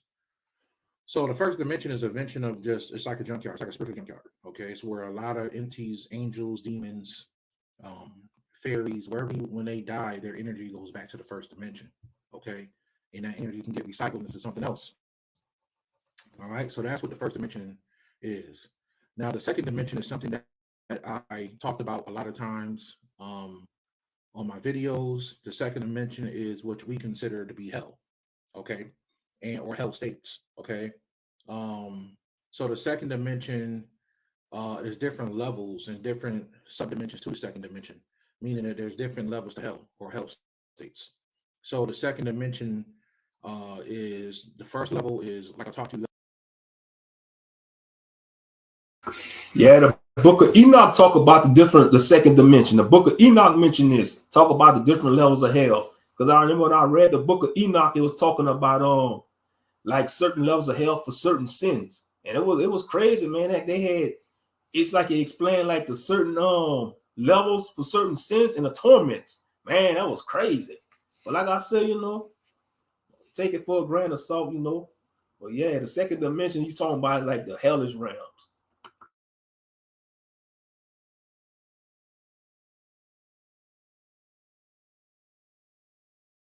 Guys about before, it's like a desert. That's the best way I can describe it, like a big desert with black sand that's really cold. It feels like Antarctica is really freezing cold there, and you're going to see a lot of people walking around. These people are dead. Okay, demons and stuff do come through there, but they're not from the second dimension. But it's the main place where they hang out at, and it's where people are tormented from their own mind. Um, you go there by way of having a low level of consciousness. Maybe you spent your whole life murdering people. Where you're going to go to a second dimension, not because you was bad, but because you didn't spend your time becoming spiritual. You spend your time hurting people. There's consequences for that. Now you have to become what you hurt. You have to feel what they felt, right? You have to go through that pain and suffering that these people went through. And most likely you're eventually going to be reincarnated and you're going to be the victim, right? And that has a lot to do with karma. So that's what the second dimension is. And a dimension above that is like an abandoned dimension where they have all of the buildings you have here on our planet, but they're all abandoned. And you may see a car on fire, but you can't feel the heat of the fire. Everything's cold, everything's abandoned. And you're gonna see a little bit more activity going on up here, and some souls get trapped there. They get trapped in that part of the second dimension where it's just like nothingness. Everything's desolate, empty. Then you have a higher level of the second dimension where it looks just like our world here, but it's always nighttime. It's always cold. And you can go to a restaurant there. You can. He said it's always nighttime. It's always cold. He just described that. He just described Waco Mundo on the anime Bleach. That's where the hollows dwell at on the anime Bleach. Waco Mundo. When you watch the anime Bleach, that's the hollows home realm. When Ichigo when Ichigo and his friends, they had to go to Waco Mundo and fight the hollows. That's where the Arancals dwelt at. So he's talking about that realm. Waco Mundo. It says always nighttime. It's cold. It's a black desert. The sand is black. Yeah. You see, he describing Waco Mundo, even though it might be called something else, but he's talking about Waco Mundo on the anime Bleach.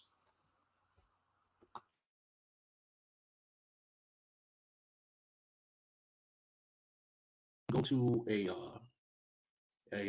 you can go to a concert, right?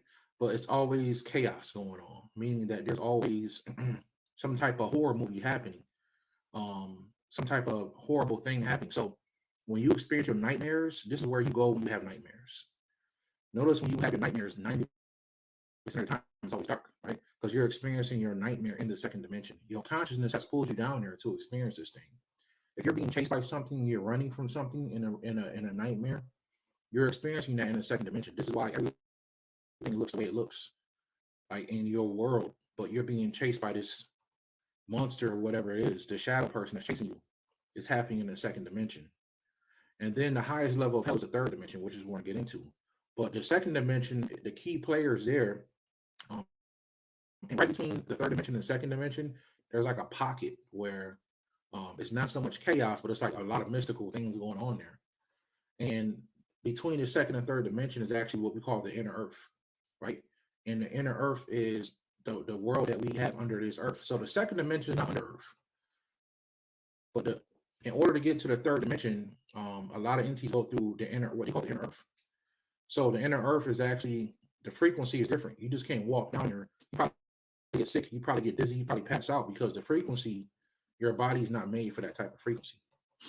And the key players there are what you call earth elementals, gnomes, okay, trolls, the fae people, and also interterrestrials. You have interterrestrials, which are inside the earth. You have terrestrials, which are on the earth. So human beings are terrestrials, and you have extraterrestrials, which are extra, meaning outside or above, beyond the earth. And actually, true extraterrestrials come from the fourth dimension. They don't come from space. They come from the fourth dimension. And I know some people have a hard time believing that, but there's really nothing out there, right? That's all a hologram. There's a certain level you can go to in space. So you can go to space, but there's only so far how you can go up because of quarantine. And in the physical, we call it the Van Allen belt. So the Earth, the Moon, and the Sun is actually here on Earth, right? But I don't want to get caught up on that too much. That'll take me to a whole nother topic. So that's what the second dimension is, and your key players there are the gnomes, the trolls, and the fae people, and they have a lot to do with they rule over the Earth kingdom here in the physical world, and they have a lot to do with crystals, right? Some of these gnomes and stuff, they know a lot about crystals, right? So the next dimension above that is what we call the third dimension, the dimension we live on. And the air elementals are very powerful here in the third dimension, and some earth elementals, right? The main key players here are, of course, humans, right? We have animals, we have trees and stuff like that, and we're not saying that they're not important, but what we're saying is the main key players that kind of push and move the earth forward is actually humans. Yep, third dimension. Hey, we are the key players, humans. Yep, on this place, this earth realm. Earth realm is the third dimension. Yep, earth realm. You know, the realm of the living.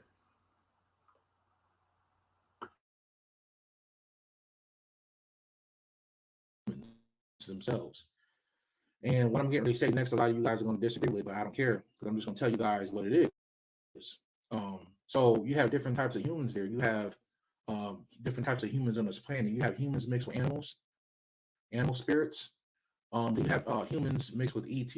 They're hybrids. Okay, we have some human beings down here that are actually hybrids, and these hybrid humans, they come in all races. These hybrid humans are not fully human.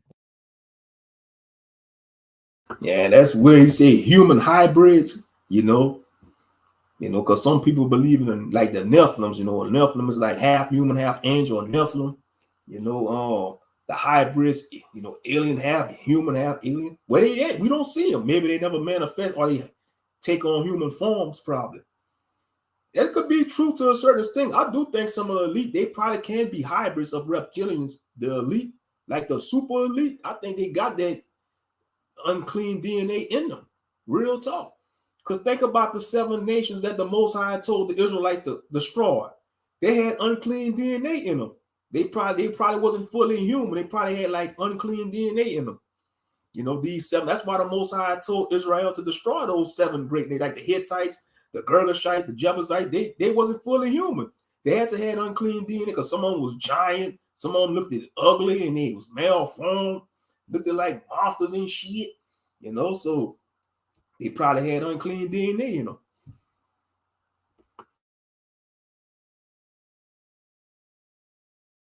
We all have extraterrestrial DNA too, at a certain extent. But at the same time, all have extraterrestrial DNA too, at a certain extent. But at the same time, there are literally some people here that they're like half human. They're half human, half something else. They're hybrids, and usually they're a hybrid of an entity from an inner dimension, from the inner Earth. Okay, and they have a connection with these spirits, these entities. And the New Age movement have deemed these people to be star seeds and stuff like that. But you can call them what you want, but these are actually hybrid humans, and a lot of them are here to help. They're here to help human mankind. They're here to help humanity. So you have the animal humans that are mixed with animal DNA. Then you have the humans that are actually mixed with ET DNA. Okay, and they come in all races, all colors, sizes, whatever. Then you have something called immortal humans, and these are like sleeping gods to a degree. These immortal humans carry immortal blood cells inside of them. And for those who want to study more on this, they can go study the story of Henrietta Lacks. Henrietta Lacks was a woman who was just a regular old woman, but she had these immortal cells in her. So she was like a sleeping god, right? And because all gods are really just immortal humans. and all immortal humans are gods. If you're an immortal, if you can reach a level of immortality, you're going to become a god to a certain extent. And there's different ways to reach your godhood. You can die and then become a god, or you could just never die at all as a human and obtain a light body and obtain all these different things and you know and live forever even after this pain is going away. So Well, if we make it to the kingdom of heaven, we will be gods. According to scripture, we were supposed to be gods with the little g, of course, but we die like men due to sin. So those who make it to the kingdom of heaven, they will be gods and goddesses. They're going to have superpowers. They're going to be standing out. Israel's supposed to, you see, the Israelites, we were supposed to be the gods of the earth, man, the gods and goddesses of the earth, the nation of Israel. If our people didn't fall, man, just imagine if our people didn't fall. We could have been gods, man. We could have been doing all kind of great things and wonderful, magnificent, and spontaneous things. If we could have had that godhood, man, we probably could have do all man. Let me stop, man, because I'm so open-minded, man. But like I say, our people are stiff-necked. They want to be sinners. They want to please the flesh. You see, that's why the flesh is nothing nice, because the flesh want to keep you on the third dimension. The flesh want to keep you in this realm, man, because the spirit gonna always want to ascend higher.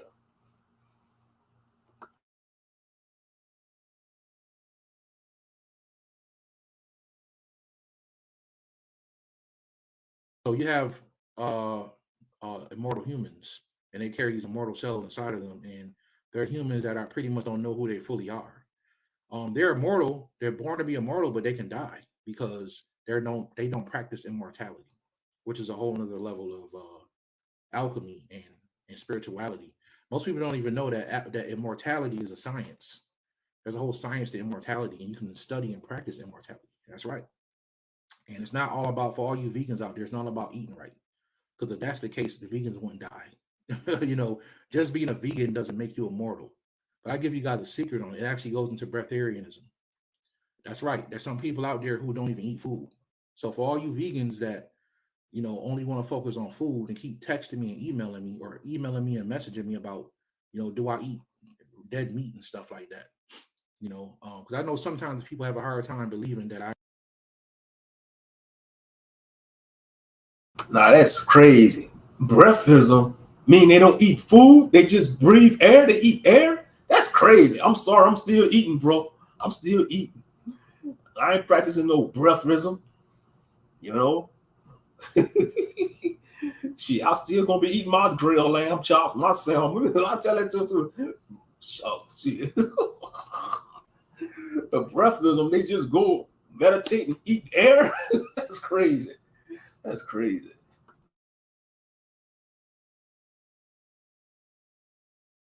I know all this stuff, and I'm not a vegetarian. It's because you focus too much on the physical. Stop focusing on the physical so much. But eventually, these people at one time they were meat eaters, and then they moved on to not eating fruits and vegetables, but drinking them. Right? They moved on. This is how you start to practice breatharianism. You drink your breath, you drink your vegetables, and you drink your food, and then you stop only do that like once a week, and then eventually you don't eat food at all. You live in a mountain somewhere where they have pure air, and you actually breathe a certain way. And this breath actually helps you become immortal. The way you breathe. So you live like a plant in so many words. You drink water and you eat the air, right? And there's actually some higher level breatharians that don't even drink water. They just live off the air. You guys can research that, breatharians. So that's why these immortal humans die, because they don't practice immortality. At one time they did, and they don't now. So those are the key players on the third dimension. Are the different types of humans, right? That's what the third dimension is. We live here now. We know what this thing is about. We know what it is, right? So next you have the fourth dimension. And the fourth dimension, the main key players there, the fourth dimension is what you call the star dimension, also called the astral. The word astral means star. So this is why I'm telling y'all, the aliens don't live in the stars. They do, but they don't. Because the astral world is the star world. Astral means star. So these fourth dimensional, the real extraterrestrials, besides the ones that live in the inner earth, they actually live in a whole nother dimension. And they can come here with light ships, because light is the only thing that can penetrate every dimension. So they can come here in a ball of light, and this ball of light will be changing shapes into different sizes, and it'll be flying across the sky, moving in ways you can't imagine. Now, some of their information has been channeled down here and given to us because we do have ties with the interterrestrials, and we have made metal ships, and the metal ships are human, right? And also some of the interterrestrials have metal ships also, but those metal ships are like from meteors. They're a whole other type of metal. They're not the type of metal that we know of here on Earth. So they can these metal ships can turn into light themselves, and they're conscious. The type of metal they use is actually a conscious metal. Like the metal is aware of itself, and that's a whole other story. Don't want to get drawn off on that, but that's what the fourth dimension is, right? Now, the key players in the fourth dimension are actually the extraterrestrial grays. They're very big up there. The original humans, right? Because some humans actually didn't even come from Earth. They came from the stars. They came from, or whenever they say we come from the stars, they came from the fourth dimension. And a lot of them were trapped here. And these are what you call original humans. And these original humans go into people like the Olmec people, why they're so advanced, because they had a different whole Original humans, huh? So I guess there was some black extraterrestrials, bro, huh? Original humans. You see, they come from the fourth dimension of stars. So I guess there was some extraterrestrial Negroes, extraterrestrial Negroes.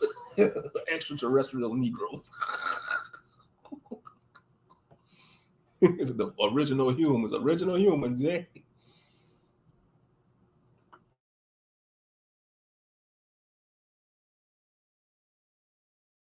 dimensional level of information and technology. These original humans carry an old blood type, and they also carry I think it's RH. I forgot what it's called. It's another blood type that's actually extraterrestrial also, but they carry this old blood type. And old blood type, of course, we know is the oldest blood type on the planet. That blood type will actually transform on this planet first, and then the other blood types will follow afterwards, because that blood type will go first. So you have extraterrestrial grays, you have original humans, which are fourth dimensional. The original first man on this planet was fourth dimensional. Okay, then they got trapped here in the third dimension. Then you have the jinn, who are very powerful and very big. The jinn are so powerful. I don't even recommend people working with them like that, because they can become human at will. That's right. Your next door neighbor could be a jinn. The person you just stuck your finger up in the middle of traffic because you were mad at them, they could be a jinn, right? Jinn are very powerful. They're very magical, and they're not all bad, right? Some of them don't like us because our world was built on top of their world, and these are the people of what you call smokeless fire. They're like in some mythologies, a genie is considered to be the good guys, and the jinn supposed to be the bad genie. Like you got the normal jinn and you got the jinn, but they both jinns at the end of the day, you know. Yeah, like in the Quran talk about the jinn. In the Islamic religion or mythology, they talk about the jinn. You know, like in Final Fantasy, Ifrit was a jinn. One of the summon you could have summoned one of the summon monsters in the Final Fantasy games, Ifrit, the fire one, he a jinn. That's what Ifrit is. He a jinn. You know, he one of the summons on Final Fantasy, like on Final Fantasy 7. And the other Final Fantasy games, you could summon like creatures to help you fight in battle. And they had Ifrit. Ifrit is a jinn, a fire jinn. Because you got different elemental of the jinn. You got like the earth elemental jinn, you got the fire jinn, you got the water jinn, and you got the air elemental jinn.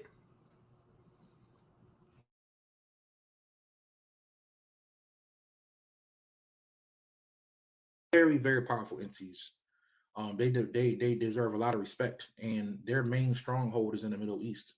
So you can get more jinn energy over there, right? And they're extremely powerful magicians. They're powerful at magic, and their energy can permeate the second, third, and fourth dimension. So they're very powerful. They're one of the few entities that can become human at will, physical at will, just like the Fae people and these elemental people, right? Then you have different magicians of all kinds that are key players up there. You know, Yeah, but I bet you no jinn messing with no angel though. I bet you no jinn ain't going toe to toe with no archangel. Jinn probably see Archangel Michael or Raphael. Oh man, we not messing with them. That's the top dogs there. Or cherubim. They ain't messing with no cherubim angel. That'd be so, man. I wonder if angels really do be fighting other entities though on a daily basis. I think they do. I think angels be fighting walls. I think angels and demons be fighting every day. You know, we can't see though, because we could see them battles, we'd be losing our mind. I think they fight every day. You know, they probably, the Most High probably send angels, you know, to go fight demons in other areas and stuff and other entities, you know, because, you know, just like how humans are moving, like how humans are operating on Earth, doing different functions, you know, like going to work, eating, handling business, you know, just living life. It's like that in other realms too. I think the angels, you know, they going on assignments, going on missions. The Most High probably got them doing certain assignments on Earth or in other areas, you know, and they fight. And some of them probably got to go fight other entities, you know. Real talk. You know, like I say, don't believe what I say. That's just my theory. That's just my opinion, you know. We all entitled to our opinions, you know.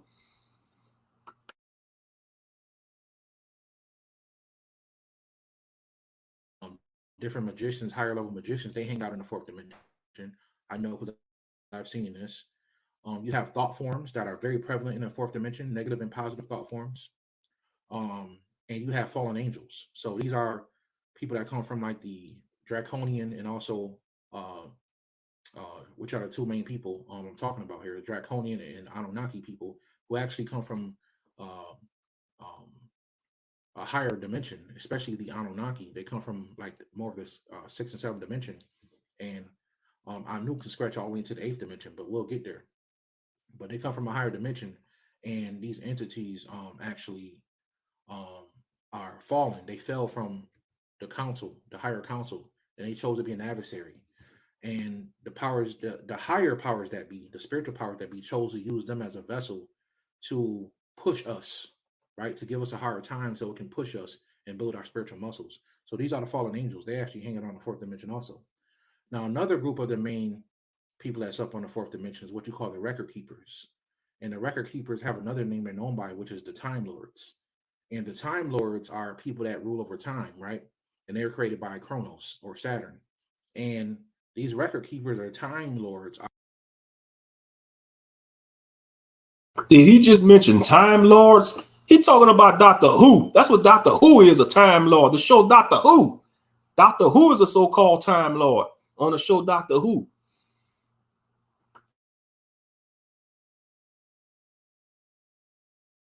Are actually entities that actually they make sure that what happens in our world when it needs to happen. And also they protect the time. They protect time, meaning that time travel.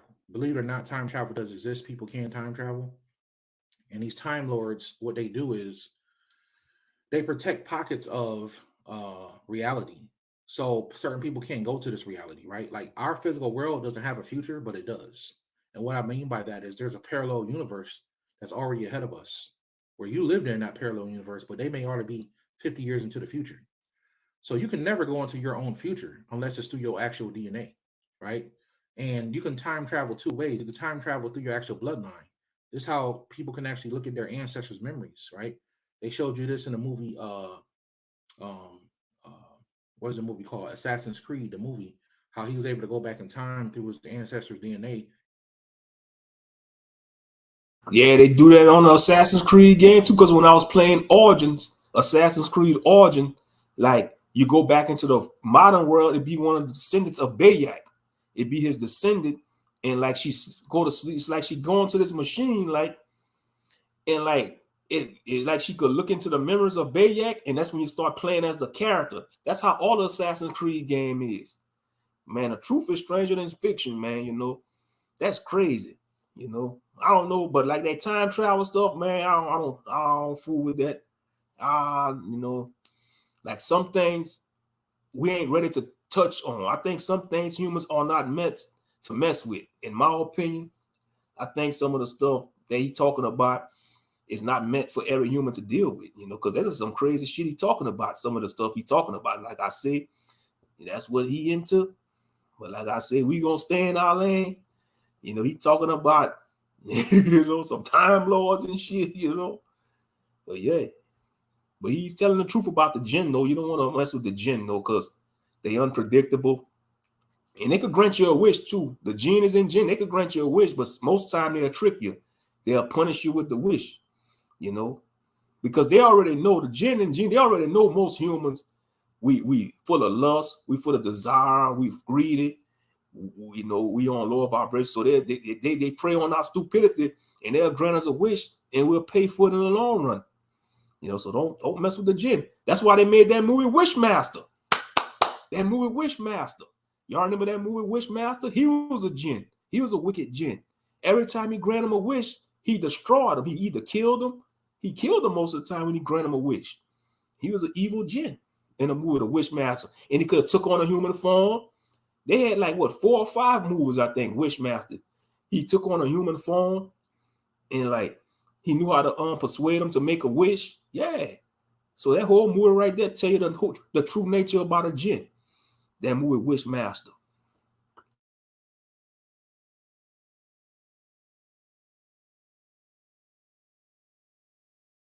And look at what they was doing, right? You can travel like that. You can travel that way. You can also do a soul travel, which is another way to time travel. Where you can travel to your past lives. That has nothing to do with your ancestors. You could be into somebody totally different. So these entities make sure that when you time travel, you don't do things you ain't supposed to do, right? So when people, you know, there are videos out there where people say they time travel. They're actually time traveling in either their own DNA and seeing their own future grandchildren's situation. And even that's being protected because it's only their reality. And that can change for our reality, right? So our reality may not be their reality. And also, you can time travel through the 4th dimension. And the 4th dimension is the original way you time travel. So if you get into a time traveling machine and the whole ship disappears and goes somewhere, you're going through the 4th dimension to go to a pocket of reality and experience that reality from a parallel universe. You're not experiencing your future because it don't exist yet. You're experiencing a parallel universe's future that is exactly like yours because your future needs to be protected. This is why we have here, and this is why we can have a future. And this is why this is the main reason why these time lords exist. And that parallel universe can become your future based on decisions you make. If you make a different decision, then you'll go to another future, or you can create a whole new future, right? A whole new timeline, which is what we're doing. So, and that's possible because there were laws broken when we were created, because the Anunnaki who created us came from a whole another parallel universe dimension because they were actually us in the future. Okay. I see he on that Anunnaki stuff. He see so he believed we was created by the Anunnaki. Nah, I don't believe that. We come from the Most High. Yeah, we made in Yah's image. If we was made in the Anunnaki, if we was created by the Anunnaki, why we don't have their traits? Why we not tall like the Anunnaki? Why we don't got wings like the Anunnaki? Why we don't have their abilities? Nah, we made in the image of the Most High. We got to be made in the image of the Most High, Yah and Yahshua. You know, we got the woolly hair, we got the beautiful melanated skin, we got 10 fingers, 10 toes, 4 limbs, strong muscles. Our daughters of Zion got nice curves, epic backsides, them good childbearing hips, those love pillows that's full of nurturous milk to give the babies. Yeah, I say love pillows, which is breasts or titties, but I call them love pillows. Some people call them fun bags. This is real talk with Ak Moshe. It's the after hours, so it's all good. But let's continue the video. Like I say, I find the content interesting. Like I say, you don't have to believe what he believe in. Just take, just eat the meat and spit out the bones.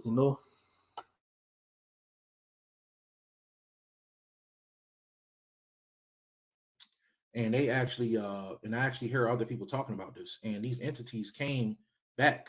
They came back and created us. Okay, so you can travel 2 ways. Once again, you can travel through your own DNA, right? You can also travel through um the 4th dimension, and these record keepers protect where you go.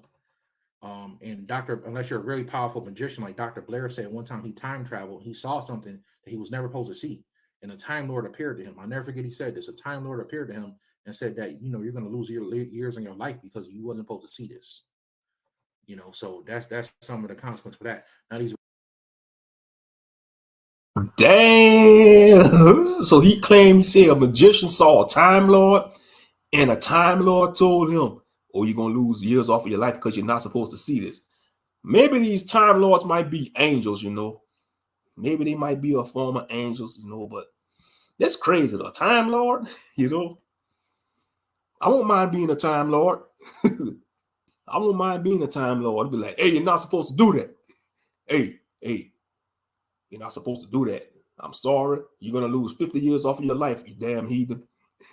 You know, you tried to reverse the effects of the Israelites rising to power. You tried to reverse the Israelites waking up to their identity to worship their God. You're going to lose 50 years of your life, you damn wicked heathen. If I was a Time Lord. Time Lord Moshe.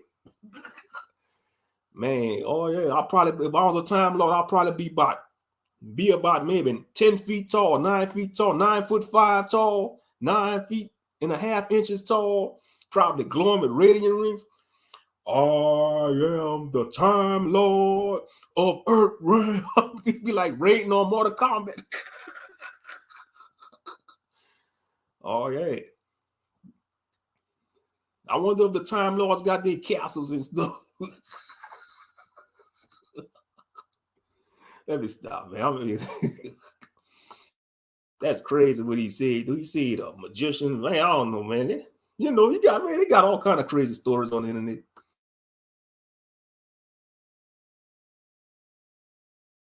record keepers or these Time Lords are all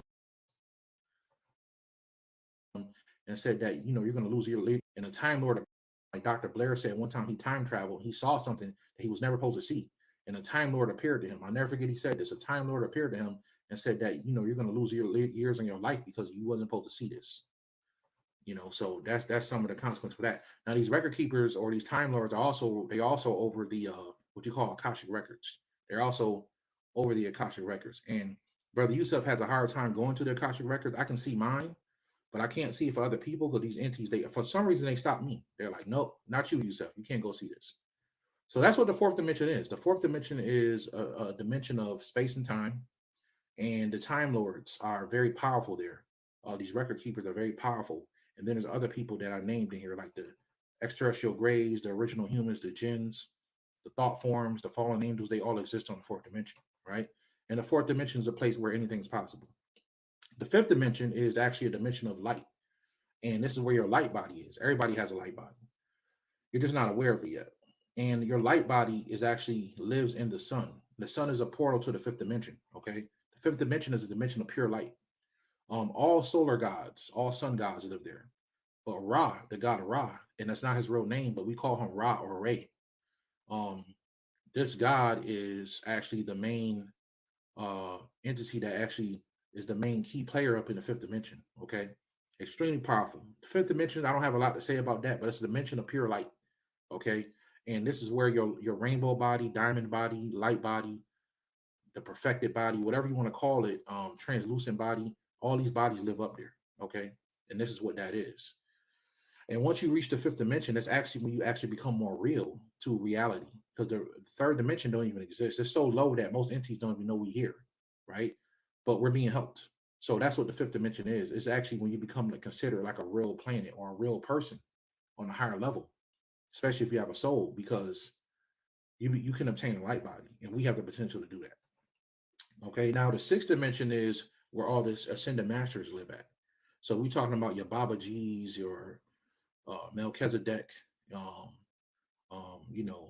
these ascended masters, they live up in the sixth dimension. And it's like a dimension where you can go to learn things. So basically in the sixth dimension, Jesus, Yahshua, Buddha, and Krishna up there smoking a blunt and exchanging knowledge, huh, bro? In the sixth dimension. That's what our questions. So basically in the sixth dimension, Yahshua hanging out with Buddha and Krishna and all the other ascended masters, you know. It's interesting. I ain't gonna lie, you know, it's interesting, you know. Like I say, you know, it'll make a good novel. It'll make a good fantasy novel, you know. chilling with the gods. That'll be a good movie or a good Netflix series, man. Make a show about gods from different mythologies coming down to earth and living as, they still gods and goddesses, but they come in a human form and they live amongst us. And see how it is to live amongst humans. They probably couldn't handle it.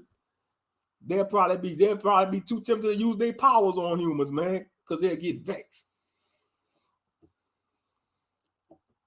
Well, there's one person done it before, Yeshua HaMashiach. He did it. He came down and dwelt amongst mankind, and they rejected him. They still killed him. They still denied him. Wicked Israelites, man. He sacrificed his divinity for a temporary moment, and then after he died and rose, he got his divinity back. That made him more stronger too. Hallelujah. That made Yeshua more stronger. After he came down, he got to him, he died in his sin, he died in the flesh, he rose on the third day. That made him more stronger. Can't mess with him now. Can't mess with Yeshua now.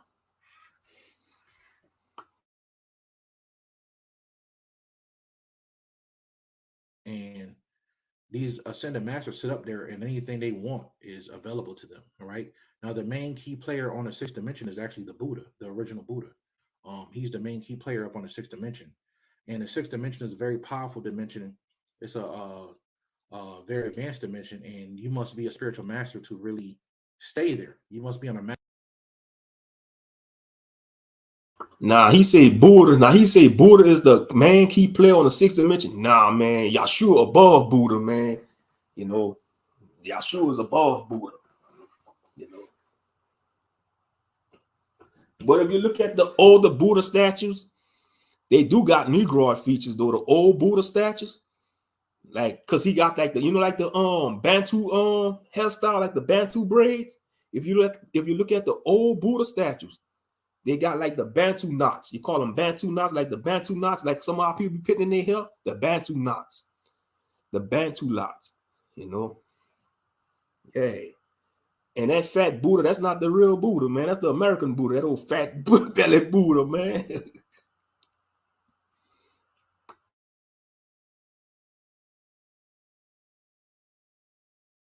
Masterful level. Some of us who are watching this video are already masters, and that's actually where we came from. We came back to teach people. Okay, that's what the sixth dimension is. All right, and I'm trying to go through all these dimensions so y'all can get it before this video runs out. I try to do 30-minute videos, right? So the seventh dimension. Let's go to the seventh dimension, right? The seventh dimension is the land of the gods. Okay, it is where a lot of demigods live at. All right, a lot of immortals, immortal people we talked about. Like I said, all immortals are gods, and all gods are immortals. When they choose to transcend and turn themselves into light body, they can go all the way up to the seventh dimension. And the seventh dimension is like a school where you living in like it's like I'm trying to find a word to explain it, but it's like a vacation, but it's like a school vacation where you're training to become a god. All right. So these demigods live there, and a lot of the Anunnaki live there. There's many races that live in the seventh dimension. And many of these different races from different universes and parallel universes come to the seventh dimension to be trained as gods, right? They're going to be rulers over their universes, rulers over their domains, and they go to the seventh dimension. Notice in the Bible how Peter said when he went to heaven, he went to the seventh heaven, and that's where he saw the throne of God, right? How Peter said when he went to heaven, he went to the seventh heaven, and that's where he saw the throne of God, right? Because the God they're talking about in the Bible was actually a demigod. So I'm not surprised that they said that, which is Yahweh. Right. So, or goes into Enki, right? Enki is more of a demigod. So, but that God wanted you to believe that he was the only God and there was no other God above him. So that's the seventh dimension, right? Is the land of the immortals where immortal humans can actually above him. So, but that or goes into Enki, right? Which is Yahweh, right? I was actually a demigod. So I'm not surprised that they said that, which is Yahweh, right? So, or goes into Enki, right? Enki is more of a demigod. So, but that God wanted you to believe that he was the only God and there was no other God above him. So that's the seventh dimension, right? Is the land of the immortals where immortal humans can actually evolve. Dang, so he said the God of the Bible is a demigod? Hell no, man. Y'all ain't no demigod, bro. What are you talking about? That's crazy, man. See, the God of the Bible, Yahweh, is a demigod, but he wants people to believe he's the only higher God. You know, yeah, I heard that already before. That's what the Gnostics teach that. The Gnostics be teaching that. You know, the way I look at it, we'll find out when we die. I don't know, but that don't make no sense though.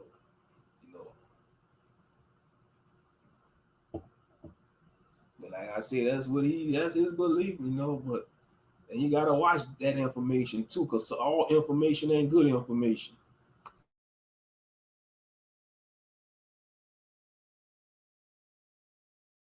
But that'll make a good anime series or a good Netflix series. Training to become a new god in the 7th dimension. That's good. Going so basically the 7th dimension is a god school, the god college. Going to college to become a god. You graduate, you become a god.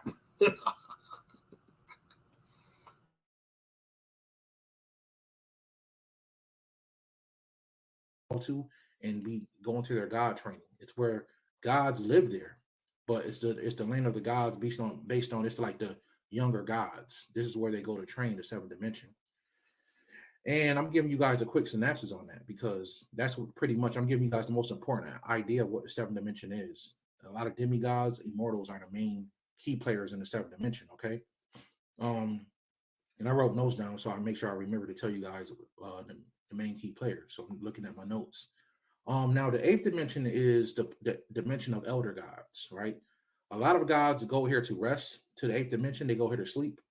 And the 8th dimension is actually a dimension where there's gods you never even heard of before from other universes and other worlds, all powerful, right? Some of these gods are asleep, right?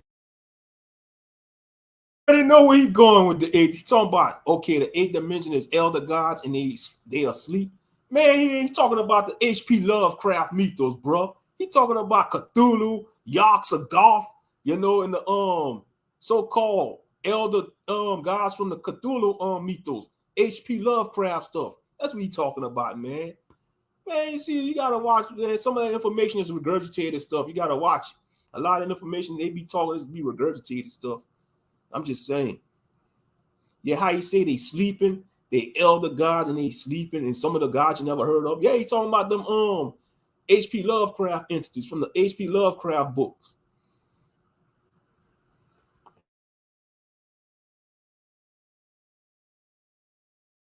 Right?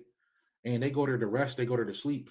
And there are they are elder gods, they are older gods, and they're extremely powerful. These gods can take the energy from the creator and create a soul. They can give form to a soul.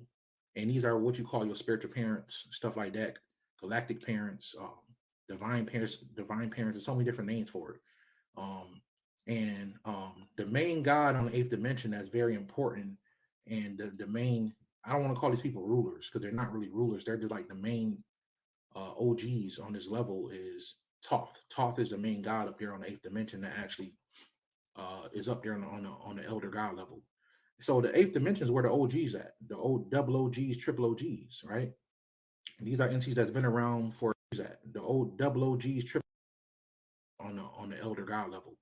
So the 8th dimension is where the OGs at, the old double OGs, triple OGs, right? These are entities that's been around for longer than you can perceive. Millions and billions of years they've been up there. And some of them sleep for millions of years. And these elder gods are up there. These are the OGs, right? This is where the ones in the 7th dimension are doing their work and they're trying to get to the 8th dimension up there with these elder gods, right? Now the 9th dimension is after you break the 8th dimension, it is where you pretty much break what they call quarantine. And you can you can begin to go to the real worlds, which is like 9th dimension and beyond. Some people say it's 8th dimension and beyond, or 9th dimension and beyond. You might have heard me say it in different videos, but it's usually between the 8th and the 9th dimension. There's a quarantine that people can get past, and you actually go into the real spiritual world. That's right. So from 8 on down, y'all think y'all in the higher spiritual worlds. Y'all actually still in an illusion. This is all still part of your training as you go up higher to the higher levels. So the 9th dimension is where you're going to start to find a lot of real dragons, right? The dragon energy. And there's a lot of powerful dragons, and these dragons from the ninth dimension actually can penetrate all the way down into the fourth dimension in the third dimension. But this is where a lot of dragons live at, on the ninth dimension, and also the demiurge. Okay, the demiurge is one of the main key players up on the ninth dimension. This is the ninth dimension is where you get into what you call the titans. Okay, the titanic energy. A lot of titans are. Yeah, he telling the truth. Yeah, at least in Dungeons and Dragons, they do dragons right. Because in Dungeons and Dragons, they do got the dragons on a higher level like a god. Because some dragons, they could take on a form of a sacred being and they could dwell among society in Dungeons and Dragons. You know. And so he said dragons is on the ninth dimension. So he mean to say the dragons are more powerful than gods. Some of them probably are. Like the Titans, because in Greek mythology, before the gods existed, it was the Titans. And Zeus and his siblings, they had to fight his daddy Kronos. They had to defeat the Titans. I know yeah. He said, man, he's all over the place. I can't get jiggy with him. It's for to each his own. Like I said. Eat the meat and spit out the bones, but it's interesting though. It could make a good fictional novel, though. I ain't gonna lie, some of the stuff you're talking about, I could write about that, dancing with the dragons and gods.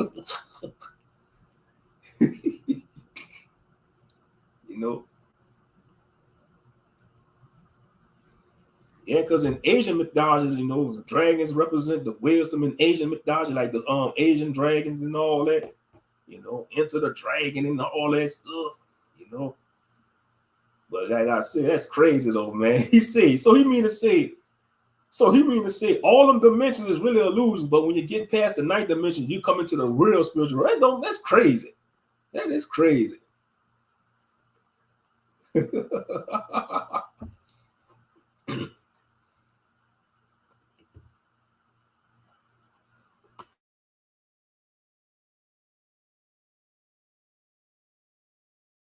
On the ninth dimension, a lot of titans are sleeping up in the ninth dimension.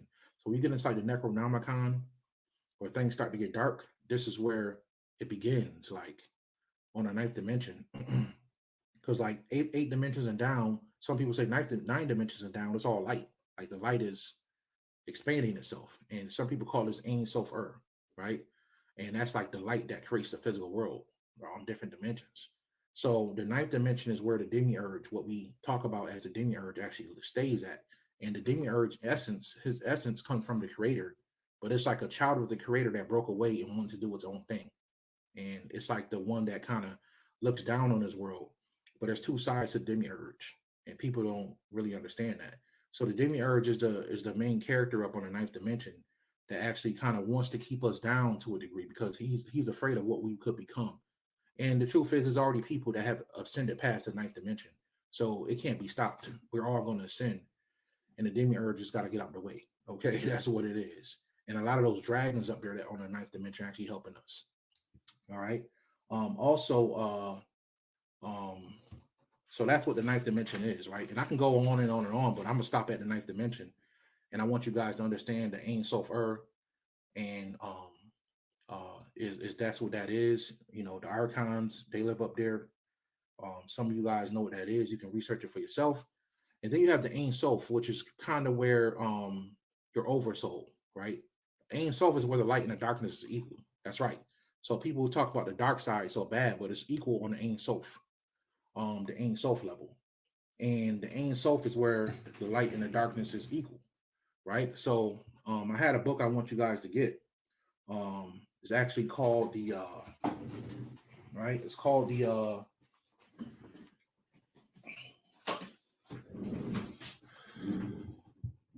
it's called the Mysteries of the Kabbalah, and here's the author. All right. No thank you, bro. We don't mess with no Kabbalah around here. No thank you, no thank you, no thank you. Mysteries of the Kabbalah, no, sir. We don't mess with no Kabbalah around here. So I have to say no to that shit.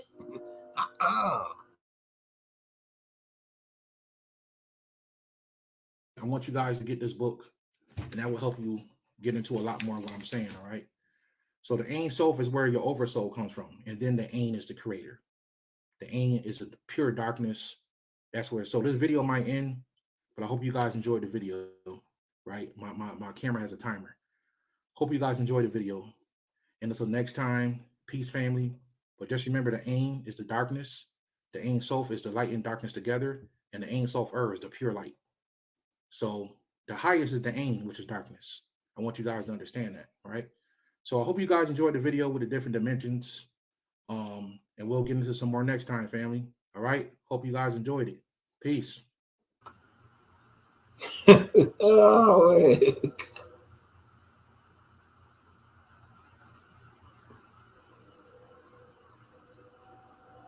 Interesting, though, but like I say, some of the stuff he was saying was outlandish. But man, like I said, maybe we will become powerful beings in the kingdom, though. We wasn't meant to be these weak fleshly humans. We was meant to be something greater than what we were, you know. I always had that feeling as a child, you know. I always feel like something inside of me, you know, wanting to just evolve, you know. It feel like you're more than a human. It feel like you was destined to be more than this fleshly body, you know. Because being a human sucks sometimes, you know. You got to deal with bullshit on this earth, you know. But if you're a powerful being and could just wreck shop and help out the weaker races and weaker beings, that's an awesome job to have, you know. But like I said, you know, we just gotta play our part in this game, you know, play our part. You know, but to each his own, you know, but yeah, some of that stuff he was saying was crazy, you know, it was weird. You know, it was outlandish. And, you know, like I said, you got to watch what he was saying. It could be all deception too, you know, because some of that information is not meant for people to be, you know, pursuing, you know, because, you know, it's just, you know, you just got to stay on your certain level where you at, you know. Like I say, to each his own, but we rock with the Most High and Christ over here. We know who our power is. We know who our power is, you know. But yeah, I watched this one yesterday too. What is a griffin? He was talking about the griffin. All right, peace, family, peace. This is your brother Yosef, and I'm back with another video. And as you guys can see, some of you guys may see this on New Life Tools, but this was first uploaded on my New Life Tools Forever channel. New Life Tools Forever. Okay, that's the second channel I have as a backup because I keep getting strikes against my channel out of nowhere. I'm up to I got all these strikes and violations out of nowhere all of a sudden. So I got one strike, and then like 2 days later, they gave me another strike. You know what I mean? And all these violations came with it, right? So they're trying to, I think my channel may get shut down for some of the things I've said in the past. So they're trying to erase, you know, I have backups, but they're trying to erase a lot of my videos that was very informational, you know, and saying that I was, you know, saying medical misinformation, saying that my words could have possibly persuaded the presidential election. They were saying all kind of crazy stuff, you know, just, and they're doing this from videos I did from like a year and a half ago.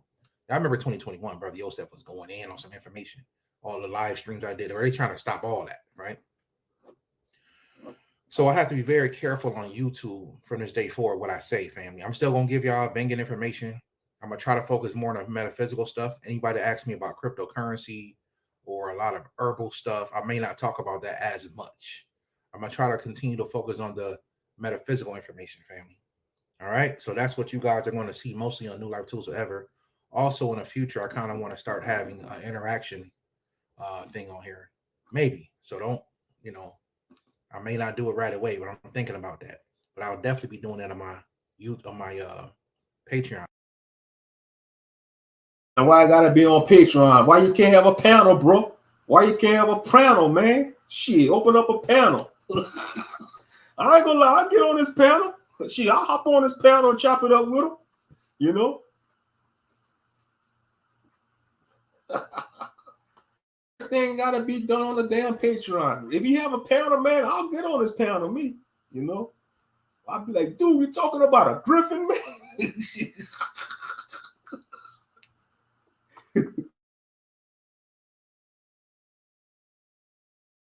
Channel. The link to the Patreon will be below.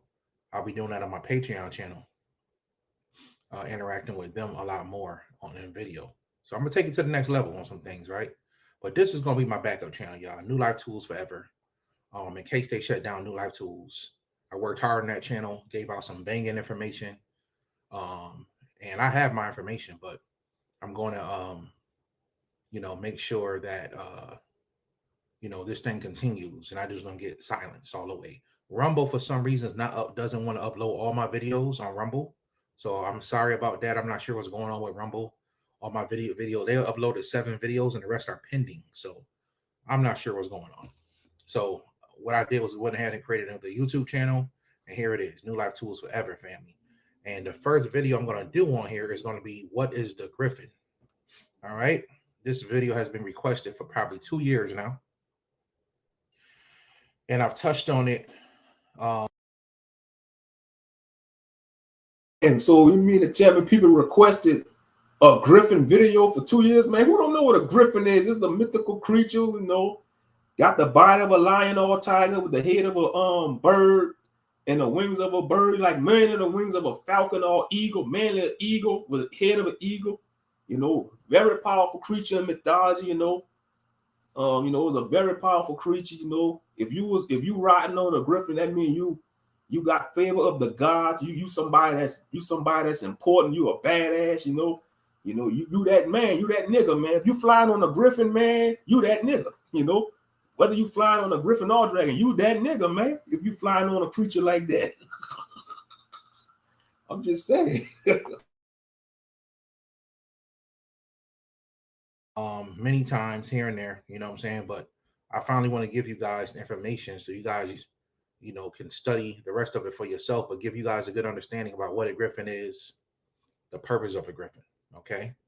And maybe some of you guys on here never heard of the griffin before, right? So we're going to break that down to help you guys understand it. We're going to keep this metaphysical information going, all right? So there are many mythological creatures in existence. And you have some very famous ones like fairies, right? They call them mythological creatures. Because and the reason why they'll say these creatures are based on mythology, right? You have other famous ones like dragons, mermaids, right? All these mythological creatures. And I can tell y'all right now, all these creatures are 100% real, right? 100% real. I'm not trying to prove it to you, but that's my opinion. And there's going to be a disclaimer below. Yeah, that's your opinion, bro. Because like I said, I won't even mock them, because if Christian Israelites and Muslims believe in angels and demons, he believe in griffins and fae folk and all that stuff. Why we should mock him? He have a right to mock us because we believe in the stuff we believe in. So you see what I mean? Everybody believe in different things,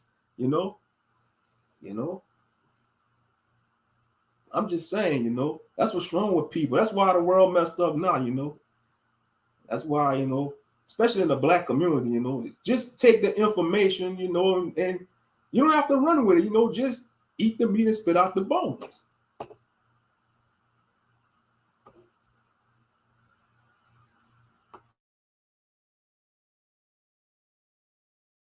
Below this video, just to let you guys know, just to cover myself, because there's a lot of people out there hating, I found out as well.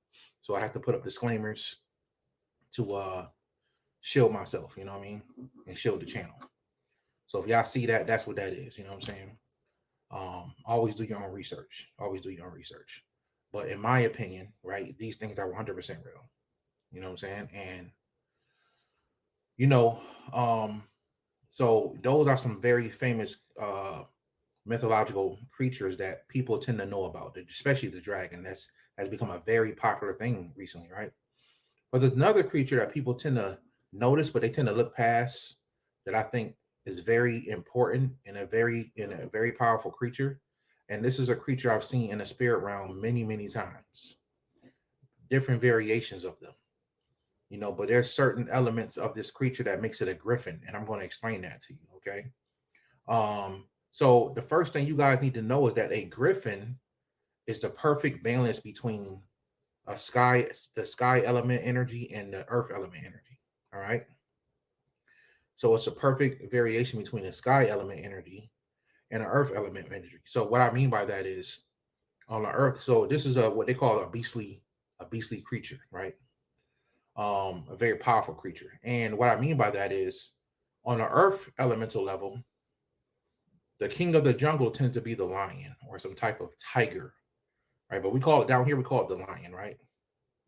So a real griffin will always have the body of a cat, right? Either some type of lion creature or some type of jaguar or some type of tiger. It could be a bobcat, right? It could be any type of creature, right? Um, that has the body of a cat. I don't want to just say a lion. The most powerful griffins that I understand of do have the bodies of a lion, right? But to just understand real griffins, they have the body of a lion and the wings of a very powerful bird. Okay, they usually have the wings of a very powerful bird family, and A powerful bird like a hawk, an eagle, falcon, or owl, a bird of prey. Talking about just say a bird of prey, bro. Say it have the wings of a bird of prey like a hawk, owl, falcon, or eagle, but mainly an eagle.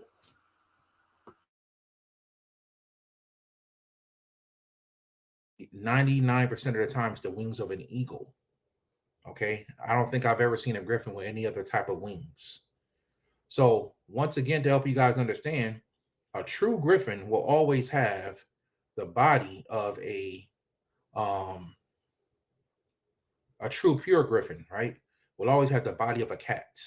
I don't want to just say a lion, but the body of some very powerful cat, um, king of the jungle type of cat energy, right? And from an air elemental perspective, they will have the wings of a eagle, okay? Wings of an eagle, right? Now, in life, you will see sometimes the griffin on people's like as a family crest, okay? Sometimes even the food line. There's a food chain called Food Lion, right? Food Lion has a if I'm not mistaken, they have a the symbol of a griffin on as their symbol, right? That's very important because that family must represent something, right? Because I'm gonna break down some secret information on you for you guys on the griffin. So when you see griffins as a person's business or their family crest, right, and especially if it's been around for a very long time, like 100 years or more, it represents something. It represents them being a part of an elite family, okay? But it represents what it really represents is that that family knows a secret about itself, and we're gonna understand why they know the secret, right? And the secret is that they possess something called an immortal cells. They have immortal cells or immortal genes in their body. Okay. And it's a certain reason why I'm saying that with the griffin, because griffins don't come around everybody. Right. They don't come around everybody. Um, so griffins tend to be around deities and gods, right? You don't hear too many stories where people or humans can call a griffin. Usually, if a griffin is given to someone, it's because they possess something that the griffin can, to a degree, attach to, right? And it's the reason why a person's cells are immortal, right? You guys ever see the movie The Immortals? To be more specific, the movie The Immortals, right? When they killed the gods in the movie The Immortals, what did the gods bleed? I'm gonna let you guys think on that for a second, right? What did the gods bleed? The gods bleeded gold. They bleeded gold from their body. Okay. I believe it was the movie Immortals. Yes, the movie Immortals. The gods bleeded gold. Okay.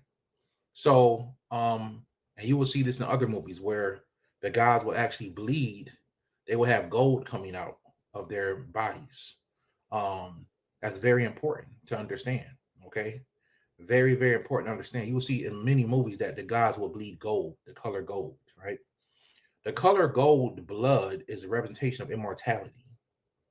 They didn't just say, "Oh, let's just make their gods. Let's just make them bleed gold," right? Let's make them bleed gold. No, they aren't doing that just to make the movie look cooler. Somebody in a movie understands the metaphysical science of immortality and understands that when immortality genes are activated in a person, there's a frequency that the genes are giving off. And gold is the main factor that can help a person become immortal, right? Gold can repair DNA, right? Gold can raise the frequency of DNA, okay? And it can help a person live longer, right? It can help a person live longer. Demigods, Anunnaki, right? They don't live forever. Anunnakis, they don't live forever. They have a certain level of immortality because they consume gold. They consume gold. I want to be clear on that, family. So you guys understand it's all tied into the griffin.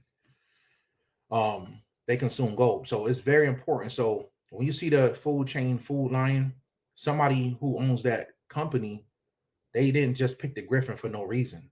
Somebody in that company knows that their family has an activated immortal gene, right? And you can have your genes activated and be immortal and I don't care what race you are, right? Because all it takes is a certain gene to activate and the cells can become immortal, okay? If that's what it's programmed to do. Gold can help it program, can help you program, right? And I say that because griffins love gold.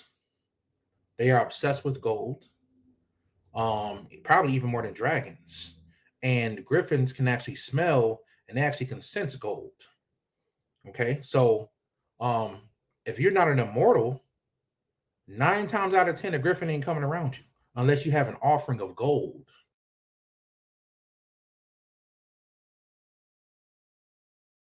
Okay, well, King Solomon had gold, dude. King Solomon had gold. Why Griffin didn't come to him? Yeah. Let me block this buffoon, man. This porn thing, man. I hate this crap. Them damn bots. Let me block that bot.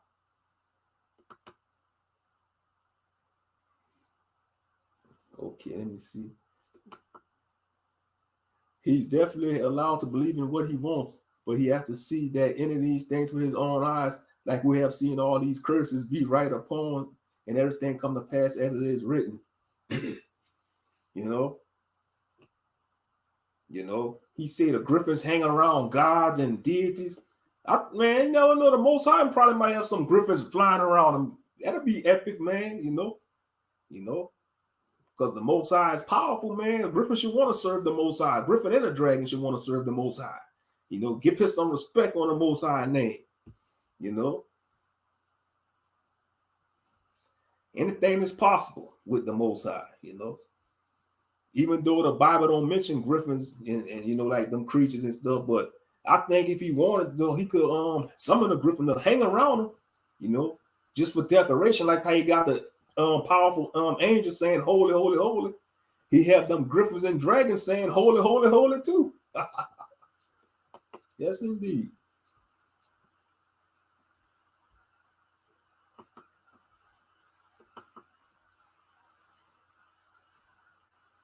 You know, just like how people might look at a griffin and say, oh, that's an abomination, it's a chimera. Some people might say the same thing about a cherubim with the 4 faces. You know what I mean? You got to think like that too. Some people around the world, they might look at a cherubim with 4 faces. They go, oh, that's a hideous thing. That's an abomination. Just like how some Israelites or Christians might look at a griffin or chimera and look at it as an abomination. Some people might look at it as a mythical creature, as a cool creature, you know? I'm just saying. Because, you know, me personally, I always was into griffins and stuff. Even when I was a child, you know, I always found them fascinating, a griffin, you know. If I was planning on getting tattoos, I probably would have got a griffin tattoo. I'm just saying, I probably would have got a griffin tattoo. If I had a motorcycle, I'd put a griffin on my motorcycle.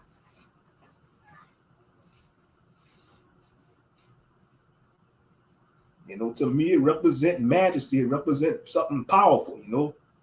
Something that's, you know, unique, different, you know. Mean you stand out, you're different. You got age, you know. You stand out the crowd. You want to be unique. That's just my opinion.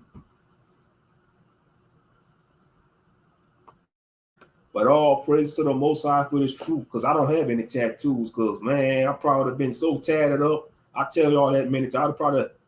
I'm just bullshitting because some people say that shit hurt. You get a lot, especially if you get a big tattoo. You get a major tattoo, you're gonna have to sit in that session for a couple of hours, feeling that needle, that needle pinching you and stuff. Yeah, but all praise. I don't need no tattoos. It's a waste of money, and it's gonna cost you regret in the long run. You gotta think about the long term. It's gonna cost you regret. Think about people that be all tatted up, looking like a billboard. Got body sleeve. They got their whole arm full of tattoos, like a body sleeve, they call that. And when they get as an older person, that shit gonna fade. The color gonna fade, and then their skin gonna start sagging and stuff. Yeah. So no tattoos. Now for people that got tattoos and you're in the truth, don't get any more. Repent. Don't get any more. I'm just saying. But yeah, let me continue this video.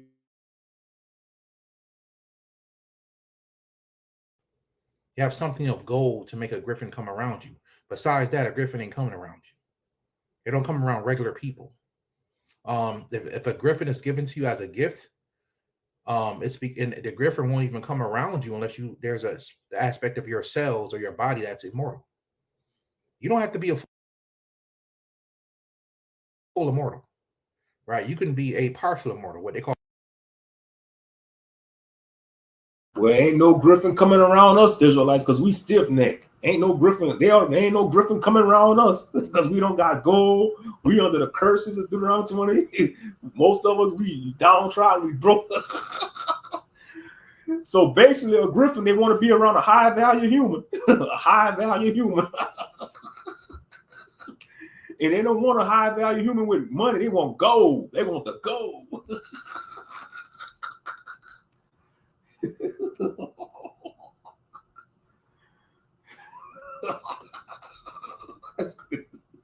They ain't coming around us because we don't got gold.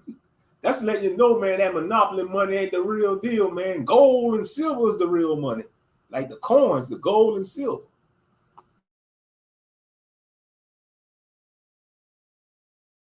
Called beta immortal. Then you got alpha immortals, right? Person who will live up to 100 and something years. No matter what they eat or drink, they can live up to 150 years. 125 years. There's people on this planet today who live that long and longer. This is an immortal line. And the food that we eat today, in my opinion, right? I'm not even gonna say that. Here we go, brother Joseph going in again, right? In my opinion, allegedly the food that we eat today can stop the immortal, genes. You know what I mean? So, and that's why I be giving y'all the sauce to science, right? And they trying to stop that. So, gold, if you want to increase your lifespan, gold should be something that you intake. Not even something that you intake. The frequency of gold heals your body. It can make your skin look clearer. It can increase your frequency all over. So just when you put gold even around your neck, your aura becomes stronger.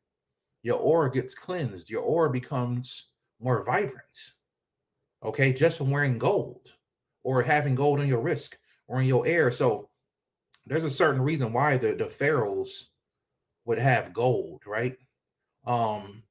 So in Egypt, they had a griffin, the Sphinx, right? And it had the body of a cat and the wings of an eagle, right? But it had the face of a man. It was a different type of griffin, right? And you can see griffins like that. Griffins can have the face of a dragon, but you must have that aspect of a griffin that has the cat body and the eagle wings, or sometimes even a falcon, I've heard. But 99% of the time, it's going to be the wings of an eagle, a very powerful bird, So, and this Sphinx would have riddles, right? And can take you to secrets, and it had knowledge and information. All griffins can do that. They're very knowledgeable creatures, extremely intelligent, right?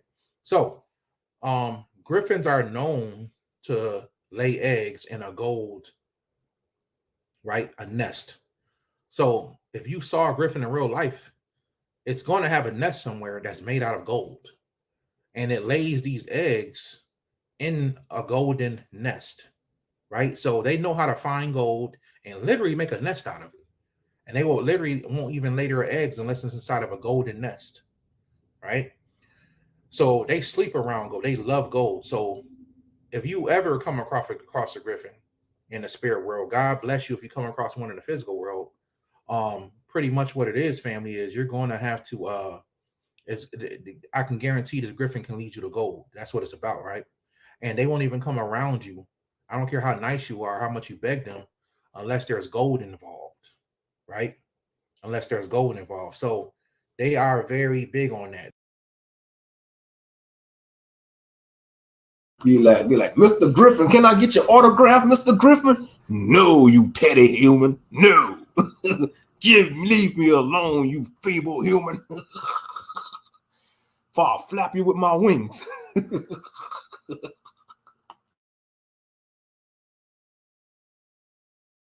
That's one of the biggest mythological, one of the biggest things about one of the biggest levels of information on the griffin is that they have these golden nests. Okay, they have these golden nests.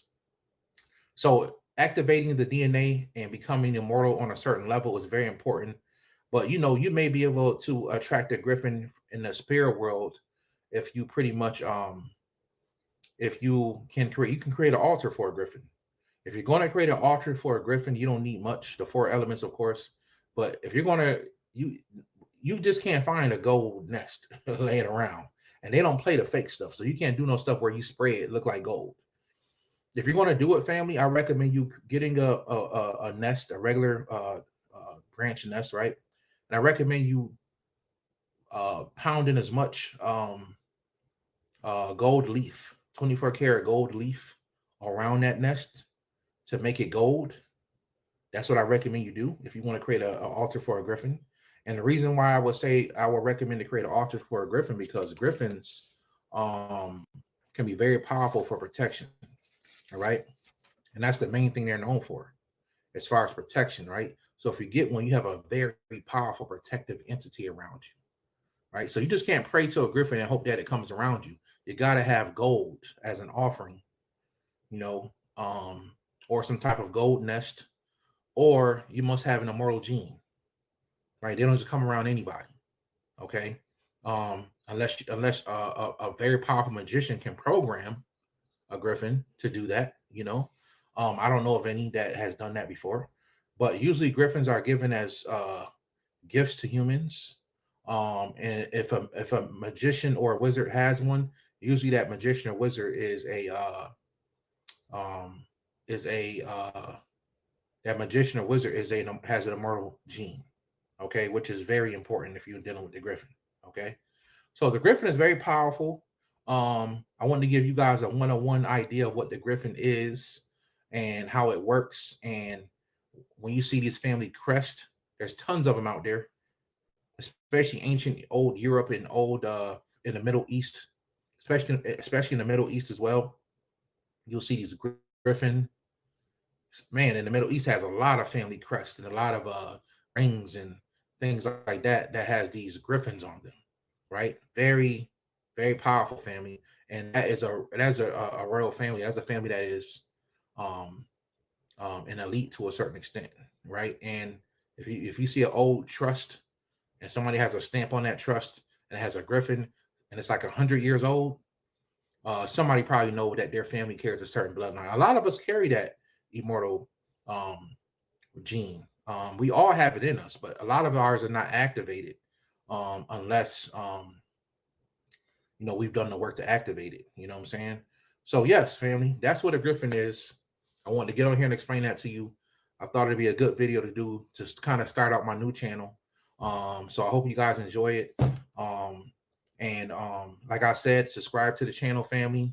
We're gonna be doing it over here. A lot of live streams and stuff gonna be over here now. And I don't know what they're gonna do with New Life Tools. I'm gonna keep it as long as I can. Hopefully they don't shut it down, but if they do, we over here doing our thing. You know what I'm saying?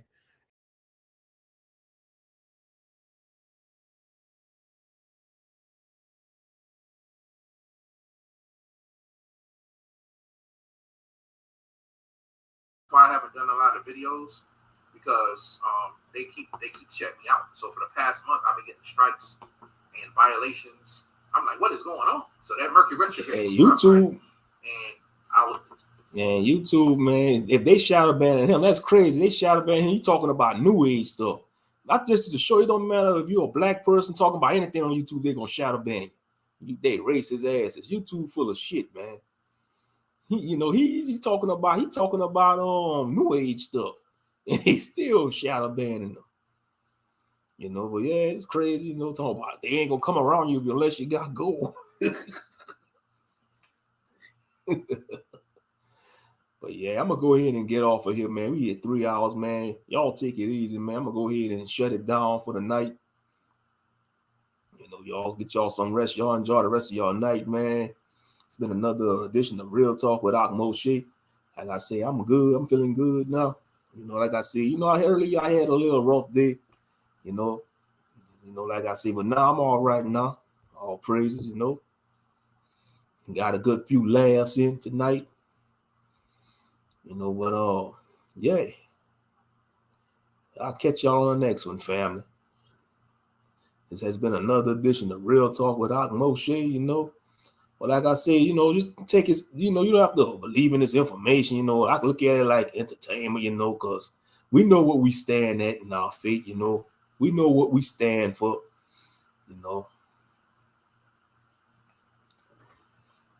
But you gotta look at it like this. He said he seen these entities in the dream world. He was dreaming. He saw the griffin in the spirit world. He was dreaming about a griffin. He dreamt it, because like I said, when you dreaming, you like in an astral realm, you in the spirit realm, the dream world. So your mind could create all type of crazy scenarios in the dream world, and that's what could have probably happened. He was thinking about a griffin, and he had a dream that he met a griffin in the dream world, and that's how most dreams work. If you're thinking about something, it can manifest in your dream state. I'm just saying. But yeah. But we know where we stand at, Y'all don't have to worry about Brother Moshe. Y'all ain't gonna see me making a video building the altar to a griffin. Y'all don't have to worry about me going look for a gold nest. So Ariel, don't think I'm going to hunt for a gold nest and look for a griffin now.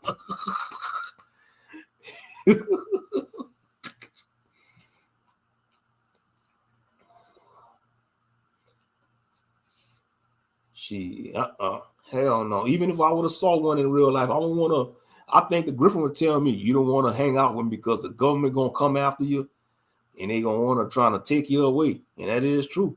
They'll try to take a person out if they see a person riding on a griffin, because that's how society fear what they don't understand, especially the government and the elite. That's why they got us dumbed down for a reason, because they don't want us to go into the unknown and to question things and to question the things that we was taught in society. But like I say, all knowledge ain't good knowledge and all information ain't good information, And I'm going to just leave it at that. But until then, I'll catch y'all on the next one.